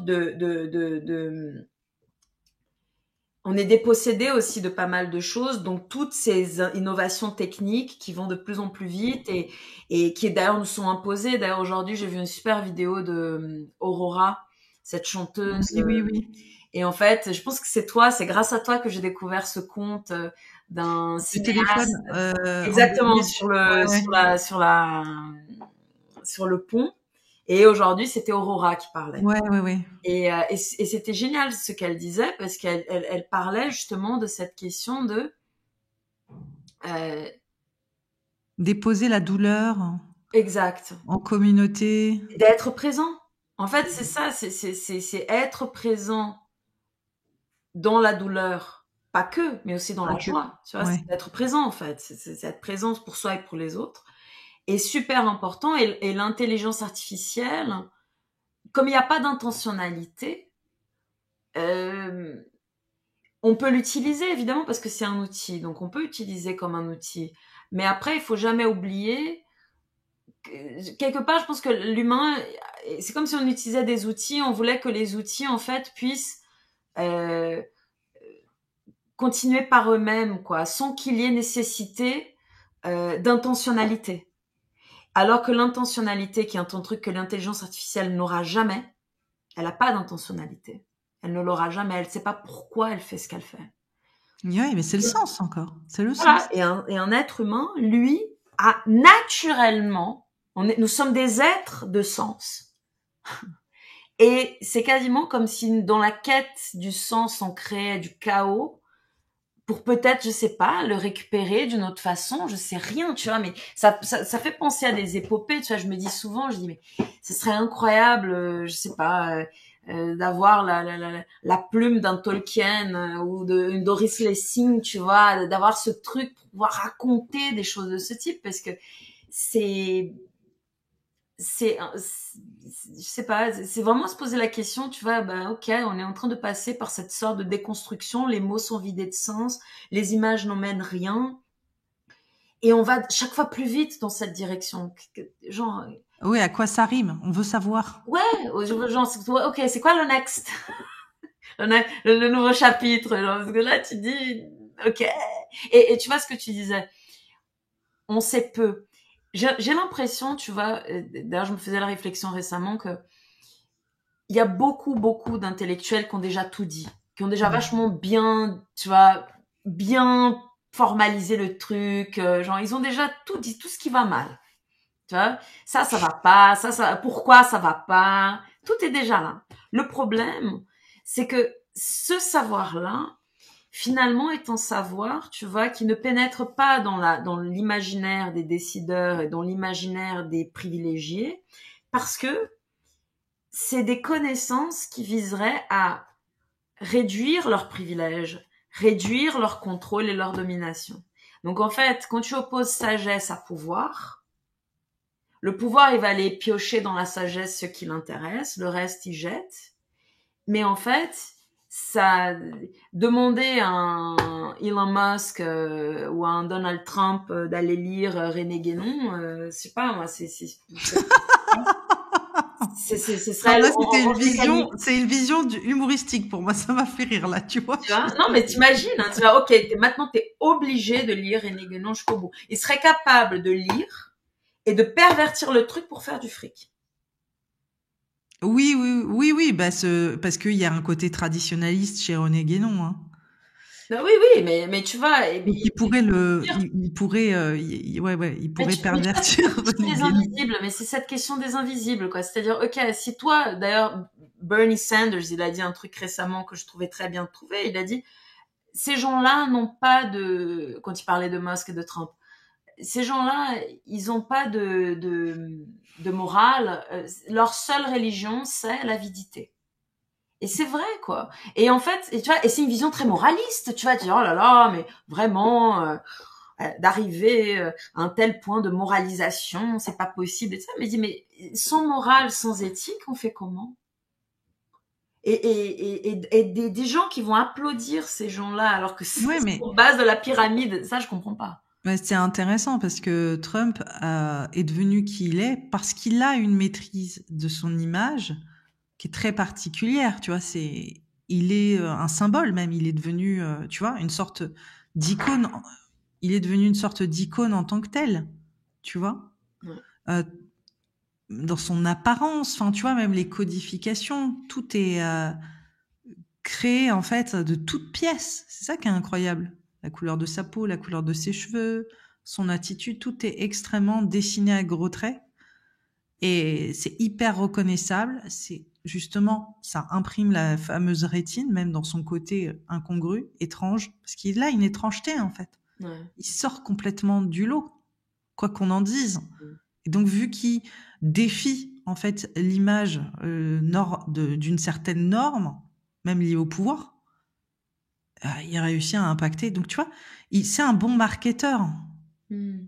Ce qui, on ramène encore à cette commercialisation, tu vois, et même autour de son mythe personnel, de sa maison en or, tu vois, il y a toujours eu cette espèce d'opulence, de faste, un peu ce côté Midas touch. Même, je trouve qu'il ressemble parce qu'il se met un teint doré alors qu'il est blanc comme moi, mais il se met un teint comme si il était d'or avec ses cheveux dorés. Alors, c'est très raté, hein, je le vois pas comme un, mais tu vois, il y a presque quelque chose de golden. Il essaie de, mais pourtant qui est complètement défraîchi et qui est, tu vois, voilà, qu'on soit clair. Non, non, non, non, non, ouais, Mais je moi, trouve je qu'il y a trouve que c'est tout super un intéressant ce que imaginaire. tu dis, ouais. Mm. Il y a tout un imaginaire Mm. là-dessus où il veut représenter tout et son contraire. Donc voilà, c'est cet apogée de l'opulence, mais en même temps en se voyant comme un outsider, alors que c'est pas le cas parce que c'est un fils d'eux, donc il est dans une continuité. Mais bon, il y a vraiment voilà, il joue de ces codes-là. Tu vois, même là, la photo qu'il a mis à la Maison Blanche avec Ah, son mais elle shot fait là. peur, cette photo. Je me suis dit, mais il a vraiment une tête de mafieux. Alors que quand tu vois la photo des élections d'avant, il souriait, comme Ouais, tout le ouais, ouais. monde. Ouais, Ouais, mais là, il annonce la couleur. Il a annoncé la il couleur. annonce que je vais devenir votre tyran. Ouais. Mais, ça, tu vois, il a ce jeu des images et il est débridé. Il est débridé à ce niveau-là. ils jouent vraiment avec d'une façon éhontée et c'est ce qui fonctionne. Ça fonctionne parce que l'image, et c'est ça, tant qu'on n'aura pas compris que le symbole, que l'image fonctionne, il en joue, il en joue, il en joue, il en joue, tu vois. Comme Elon Musk, qui en joue aussi énormément. Ouais. Voilà. Mais vu qu'il sait qu'on est dans une société qui réfute le pouvoir du symbole et de l'image, après, il sait tout de suite qu'il peut envoyer un symbole et puis ensuite se rétracter en disant on est chez les rationalistes ici. Ouais, Vous c'est êtes ça. en train de projeter des choses, tu vois. Ouais. C'était juste rationnellement, une main sur le cœur, portée au ciel. Tu vois. Donc on est dans ce double discours qui est continu. On va finir sur une belle figure parce que je pense qu'on a on a vraiment parlé de tout. C'est Giordano Bruno. Et oui, parce que je l'ai pas cité. Et là, ce qui m'intéresse, justement, avec Giordano Bruno, qui est une figure inclassifiable, justement, qui a utilisé l'astrologie, les images guides des décans, la magie, enfin, qui a usé, en fait, de toutes ces images symboliques et le pouvoir aussi de l'imaginaire, avec aussi l'art de la mémoire, pour avoir des visions, même scientifiques, hein, voilà, qui ont défié les normes de son temps. Donc, il était présent. Je fais un petit flashback pour les personnes qui savent pas, mais qui a défié en fait ce qui était connu à l'époque où il était vivant, donc à la Renaissance. Et donc, il a parlé d'univers infini peuplé d'innombrables mondes, chose qu'on sait aujourd'hui, hein, bien avant que donc la science moderne n'envisage sérieusement donc la pluralité des mondes habitables. Donc, il l'avait annoncé.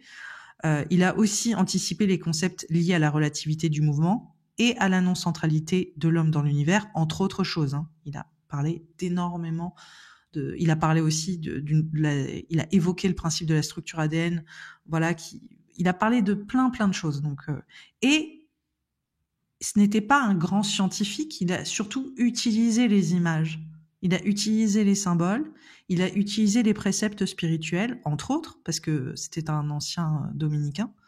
Donc il a utilisé ces préceptes-là pour annoncer, finalement. Il y a presque un côté de prophète, hein, je trouve, hein, chez Giordano Bruno. Visionnaire, un vrai visionnaire. C'est un visionnaire, c'est un vrai visionnaire, exactement. Et donc, à ce niveau-là, c'est justement, parce qu'on a parlé de la façon dont l'image impactait la société, comment elle était utilisée, etc. Et c'est comment est-ce qu'on peut utiliser donc ces symboles, cet imaginaire, comme a pu le faire Giordano Bruno, et puis cette intuition, parce qu'il a eu ses intuitions, tu vois, pour peut-être visualiser des choses qui échappent en fait au langage rationnel aujourd'hui, tu vois, ou comment est-ce qu'on peut s'ouvrir à des connaissances qui peuvent être visionnaires, ou comment justement, tu vois, ça c'est aussi le principe de l'astrologie, des cycles, et de comprendre les futurs que la réalité nous offre, tu vois, et comment est-ce qu'on dialogue avec ça autour du symbole, et comment le symbole peut nous aider justement à être attentif à notre environnement, parce que c'est ce que tu vois, tu fais avec l'astrologie, c'est-à-dire tu sais, tu parlais typiquement, tu vois, c'est exactement ce que tu as fait il y a 2-3 minutes en disant Pluton en Verseau. Donc on va vers ça. Donc j'utilise le symbole pour visualiser la connexion collective, pour dire qu'il y a une tendance et que malgré cette période qui est sombre à bien des endroits, et voilà, où il y a une des dérives autoritaires, où il y a cette lutte aussi de l'hyper-individualisme face à cette collectivité qui reprend un peu ses droits, en fait, qui reprend du galon, tu vois, de dire, il y a quand même cette tendance qui va continuer à évoluer. Donc, comment est-ce que toi, tu dialogues justement avec ces symboles comme des images, comme des images projetées qui vont te soutenir, tu vois? Ça c'est super intéressant comme question, Annabelle, parce que c'est vrai que par exemple quand on manie le symbole astrologique plus particulièrement, parce que moi je pense que quand on est en astrologie, c'est quelque chose que moi aussi j'ai dû vraiment beaucoup méditer sur ça. On sait en astrologie qu'on est face, donc si on prend les planètes et les signes, donc notamment les planètes comme des archétypes et puis les signes aussi, on est dans un langage. Le langage astrologique est un langage du temps. Parce qu'on est en train de parler du mouvement de ces planètes. Et ce qui est fou avec l'astrologie, c'est que si on utilise le ciel comme horloge, on peut par des cycles trouver genre quelque chose qu'on pourrait jamais utiliser dans une analyse purement historique ou rationnelle. On va se dire, ok, ben là,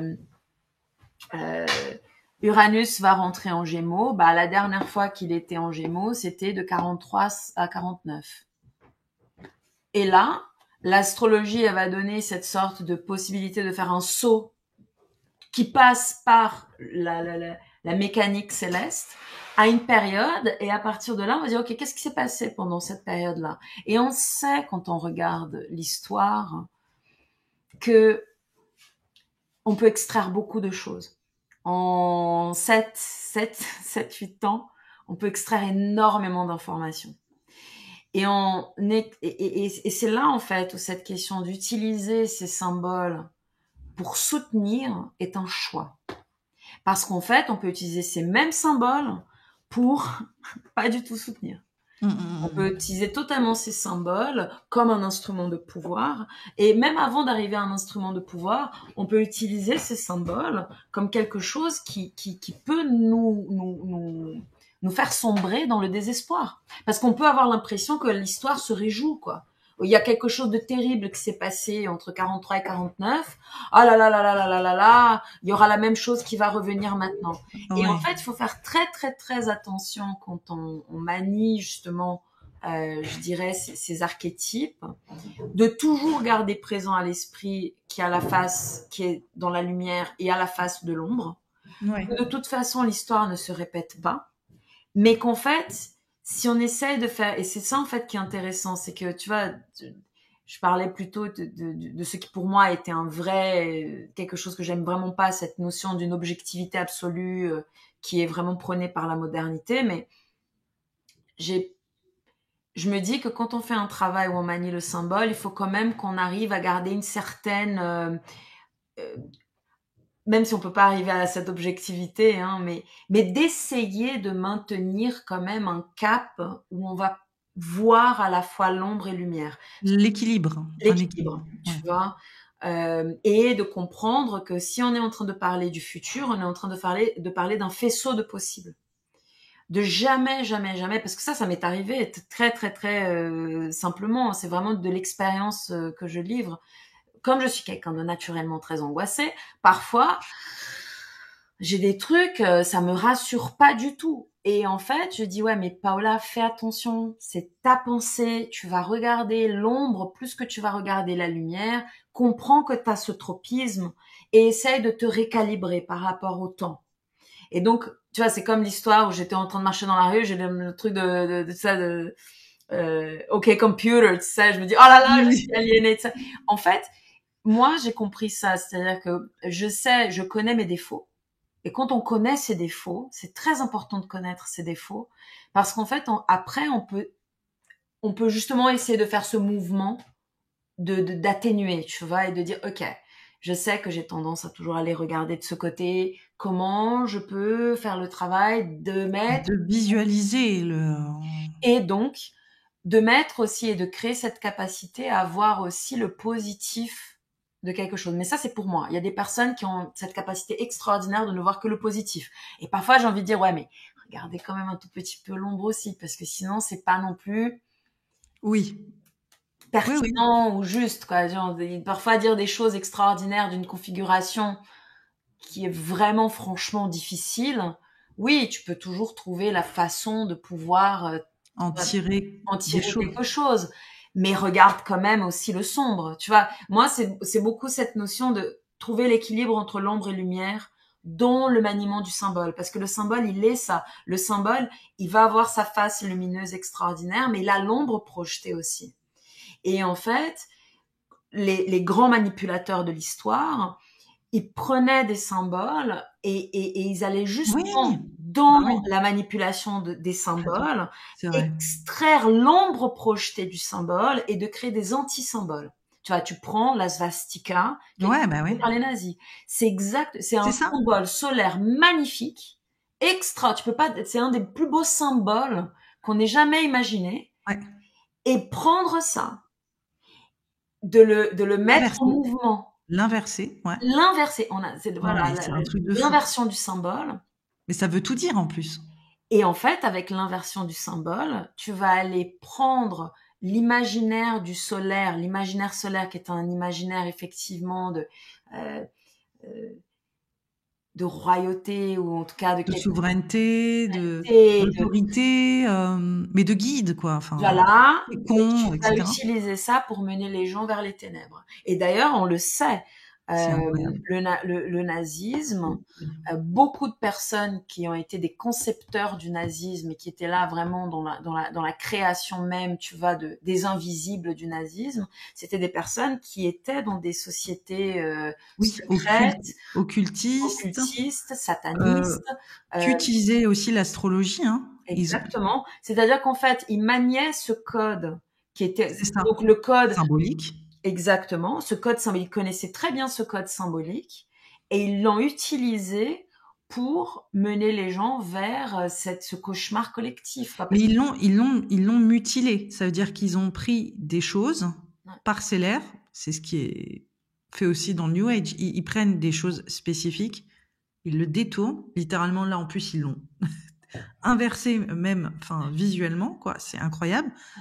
Et c'est-à-dire qu'il y a comme une essence autour du symbole qui imprime, mais en même temps, ouais, il y a une complète inversion dans, comme tu disais, l'intentionnalité initiale.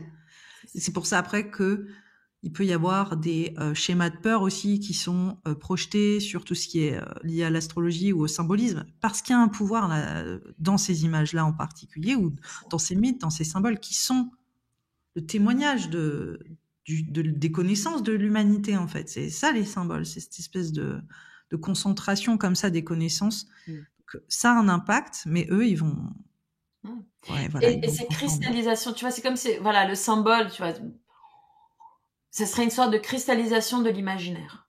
Ouais, c'est ça. Tu Ouais. vois, et en fait, tu dis, ok, bah, cette cristallisation de l'imaginaire, comme l'imaginaire est une étoffe euh, extrêmement subtile, ça infiltre, tu vois, C'est ça. ça va Ouais, ouais. infiltrer l'imaginaire des gens. Et le truc, c'est là où quelqu'un va manier les symboles d'une façon qui est, je dirais, respectueuse et d'une façon qui vise à partager en fait et être dans quelque chose d'un, tu vois, de vraiment de soutenir en fait soi-même les autres ainsi de Mais suite. un héritage aussi. C'est-à-dire, il y a la filiation de l'héritage. Là, ils ont voulu couper l'héritage, tu vois, typiquement. Exactement. Et donc Mm. utiliser le symbole d'une façon qui serait soutenante, tu vois, d'une façon qui serait sage, c'est utiliser le symbole comme un, une direction. Une direction où on dit à chaque pas que la personne donne dans ce monde-là, qu'elle est agent. Tu vois, qu'elle n'a pas besoin de se déposséder de son imaginaire à elle, de qui elle est, de sa présence. Tu vois, donc c'est toujours moi, pour moi l'astrologie c'est beaucoup ça, c'est toujours dire aux gens, le ciel, il parle, mais c'est toi qui va choisir comment tu vas manier ce langage. Le ciel, il est en train de te présenter des opportunités, des choses, ou des choses peut-être plus complexes qui peuvent arriver, tout ça. Mais tu as toujours le choix, en fait, face à C'est ça. participatif, quoi. Exactement, tu peux participer et tu peux aussi ressignifier ce moment-là C'est ça. d'une façon qui te permet, toi, de garder ton intégrité. Tu vois, c'est-à-dire que tu n'es pas en train de favoriser la fragmentation de l'âme. Un manipulateur va prendre ce même symbole et il va aliéner la personne de sa capacité imaginative et il va fragmenter son âme. Parce qu'il n'y a rien de plus puissant que la fragmentation de l'âme. C'est comme une centrale, quoi. C'est-à-dire que si tu donnes, si tu arrives à infiltrer l'esprit de quelqu'un en disant à cette personne, tu n'as pas le choix. c'est pas toi qui décides. Tu dois obéir. Là, tu transformes cette personne en esclave et en fait, après, tu fais ce que tu veux. Et c'est ça, et tu vois, l'importance de l'intentionnalité. Est-ce que je suis en train d'utiliser ce symbole pour garder l'intégrité de la personne ou pour la dérober, en fait, d'elle-même? Et là, Oui. on touche l'éthique. Le symbole, en fait, il t'enlève de l'automatisme dans lequel on est tous plongés, on est tous un peu on est des robots dans notre quotidien, on n'est pas continuellement présent, on n'est pas continuellement conscient, c'est normal. Mais le symbole, il ramène à cette présence et à voilà, à cette intentionnalité ou à le fait de vraiment être et de regarder maintenant. Donc ça vient vraiment nous ramener à nous. Et justement, qu'est-ce qui se cache derrière le symbole? C'est extrêmement important parce que sinon ça peut, entre guillemets, comme tu dis, pervertir notre âme si ce qu'il y a derrière le symbole est manipulateur, quoi. Ouais, c'est-à-dire que tu peux utiliser, tu vois, c'est vraiment cette notion de garder l'intégrité de l'autre, le respect de l'autre, tu vois, et d'être dans une posture dans laquelle t'as pas envie d'accaparer le pouvoir parce que tu es en train de manier des symboles qui sont des supports de pouvoir. Il y a un pouvoir extraordinaire dans le symbole. Et si tu manies ça d'une façon qui reste respectueuse de l'intégrité, à la fois de ton intégrité et l'intégrité de l'autre, là, c'est comme si tu étais invité en fait à voir quelque chose d'extraordinaire.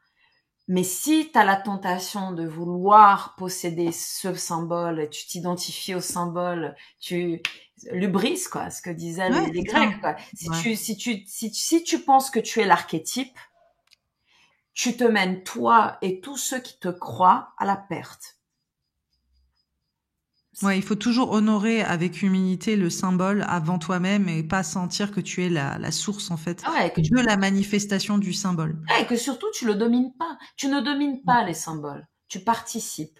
Tu vois, c'est des gens, Oui, un vecteur, un médiateur, c'est ça, c'est comme une montagne. L'idée que tu possèdes une montagne, bah, tu possèdes rien du tout. La montagne, elle est, tu Oui, vois. c'est ça. Et en fait, toi, si t'es sage, tu vas arpenter la montagne en étant dans l'émerveillement et dans la gratitude de pouvoir être sur cette montagne. Un prédateur, il va dire cette montagne m'appartient, je vais mettre des gardes et des fils barbelés autour de cette montagne, n'importe qui veut venir sur cette montagne qui est à moi, tu vois, les questions de l'ego Doit passer par. doit passer par moi ou est mitraillé sur place, tu vois. Et c'est ça en fait, c'est deux postures, soit tu es dans une posture de participation, soit tu es dans une posture de prédation et les deux ne sont pas compatibles, c'est pas possible. Et là, tu as vraiment une scission qui est réelle, quoi. Mais tu vois que le symbole, lui, parce qu'il est énorme, parce que c'est comme une montagne, quoi, c'est comme une étoile, quoi, c'est quelque chose de gigantesque, quoi. Ça vient charrier à la fois l'inconscient humain et puis notre rapport à la transcendance. C'est une force incroyable. C'est toi, ta posture vis-à-vis de ça. Donc, garder cette humilité. Et puis, et tu vois, et l'éducation, c'est ça. Je pense que quelque part, une façon de pouvoir aider les gens à aller vers le symbole, et pas que le symbole, mais aller vers le langage aussi, tu vois, c'est-à-dire de renouer en fait avec tout ce qui nous rend humains, c'est l'éducation, c'est éduquer les gens. Je vois pas comment, sans éducation, sans espace de dialogue, sans montrer aux gens que d'autres façons de penser sont possibles, on peut réussir. Tu vois, pour moi, l'éducation, elle est capitale, quoi. Il faut éduquer les gens, il faut que les gens sachent pourquoi, comment, l'époque, tu vois. Et à partir de là, peut-être trouver la possibilité de créer ensemble et surtout de les inciter, en fait, à aller sonder leur imaginaire. Mais c'est pour ça que l'art, pour moi, les artistes, l'art de manière générale, donc toi, les autres, il y a évidemment ce côté visionnaire où, en invoquant des images, en invoquant des symboles, on va présager de certaines choses, on va illustrer certaines choses avant même qu'elles arrivent, et c'est le cas des intuitifs, mais c'est le cas aussi des créateurs et des artistes. On compte pas le nombre de créations qui sont visionnaires, qui sont des représentations de l'avenir, mais c'est parce qu'ils sont allés puiser en fait dans une ressource symbolique, imaginaire, qui leur a permis en fait de dessiner et de nous prévenir aussi de certaines choses qui allaient s'opérer. Donc il y a énormément, voilà, de créateurs qui utilisent en fait les images et les symboles sans même s'en rendre compte. Hein. Ils sont inspirés, ils ont cette inspiration et ils traduisent en fait quelque chose. Donc l'art, je pense que c'est le meilleur vecteur.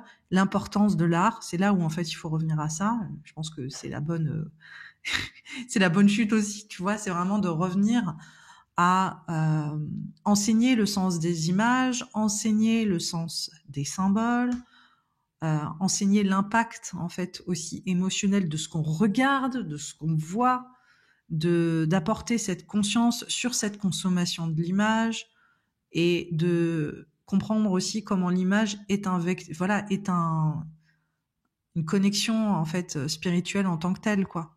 Tu vois, de ramener en fait finalement ce sens, cette foi, cette culture qui va célébrer l'image à un niveau, qui va resacraliser peut-être l'image, pas seulement comme un outil commercial et utilitaire, mais plus comme peut-être comme tu disais, un passage ou une porte qui ouvre des choses en nous. Ouais. T'as quelque chose, toi, à Je ajouter? trouve que là, franchement, t'as très bien Résumé. synthétisé la chose. Je suis totalement Bon, j'espère que cette conversation va faire réfléchir, hein. Je pense, On est j'espère. parti loin. Ouais, bon, on a fait un petit peu un état des lieux, un tour, mais tu vois, en tout cas, toi, tu m'as fait réfléchir sur on est pris, en fait, dans cette frénésie de l'image. Et je me suis retrouvée à être habitée d'images qui sont venues me faire du mal ou me corrompre. Et puis, surtout en ces temps où tout est partagé. Et puis, comment est-ce que, justement, on dialogue avec ça. Donc, c'est important, je pense, de vraiment se poser les questions de qu'est-ce qu'on regarde, comment les images en fait nous influencent et comment est-ce que on décide d'être influencé pour des causes justes ou pour un sens et non pas pour se perdre. Ouais, Voilà. et tu vois, quand tu parles de cette question d'être corrompu par des images, la première chose qui m'est venue en tête, c'est moi j'ai été corrompue aussi par des images. Je pense que n'importe quelle personne qui se pose et qui pense pour moi, le résultat d'être corrompu par certaines images, c'est que ça vient saper ma foi en l'humanité et ça crée de la peur. Ouais. Tu vois. Et ça, c'est criminel. C'est criminel d'être dans un environnement dans lequel on peut venir éteindre l'espoir, quoi. Tu vois. Et non pas que les images qui existent ne devraient pas être connues, hein, c'est pas ça, hein, parce que je trouve qu'il y a des témoignages qui sont très importants, sauf qu'il y a une façon, en fait, de pouvoir véhiculer certaines choses pour qu'il y ait une action qui est prise, qui est une action qui permet de résoudre des problèmes, tu vois. Juste bombarder les gens avec des images de terreur, tu vois, pour qu'ils soient totalement paralysés, je ne vois pas en quoi on est en train de trouver des solutions en faisant ça. Tu vois ce que je veux dire? Et ça, c'est vraiment un truc qui m'est arrivé et je me suis dit, je peux pas fonctionner comme ça. Je ne peux plus fonctionner comme ça. Donc, il va falloir que je puisse être informée sans faire l'autruche, jamais faire l'autruche, mais de préserver ma capacité d'imagination et mon âme pour pouvoir faire ce que j'ai à faire, tu vois, et d'essayer d'aider et d'être dans un mouvement aussi qui est ouvert au collectif, parce qu'il faut qu'il soit ouvert au collectif. Je vois pas comment on peut survivre sans le collectif. Et voilà, tu vois. Ouais. Bon, je pense qu'on est tous dans cette dualité-là et en tout cas, voilà, s'informer sur les symboles, lire les symboles. Et ça fait du bien. Ouais. Et ça fait énormément de bien. Et c'est pour ça que, justement, analyser les symboles, créer, c'est des choses qui ressourcent énormément. Voilà. C'est pour ça qu'on aime ça. C'est sûr. Bon, merci, Paula. Merci, Annabelle. Vraiment, Je merci pour suis cet ravie de espace. cette conversation. Moi aussi. Ça m'a fait du bien. Moi aussi. À chaque fois, ça fait du bien de parler avec toi. Oh, merci. De même. Yes. Donc, je te laisse vaquer à tes occupations, nourrir ton imaginaire et créer des belles images. Merci. Et je te dis à bientôt. Yes, à bientôt. Bye bye. Bel après-midi.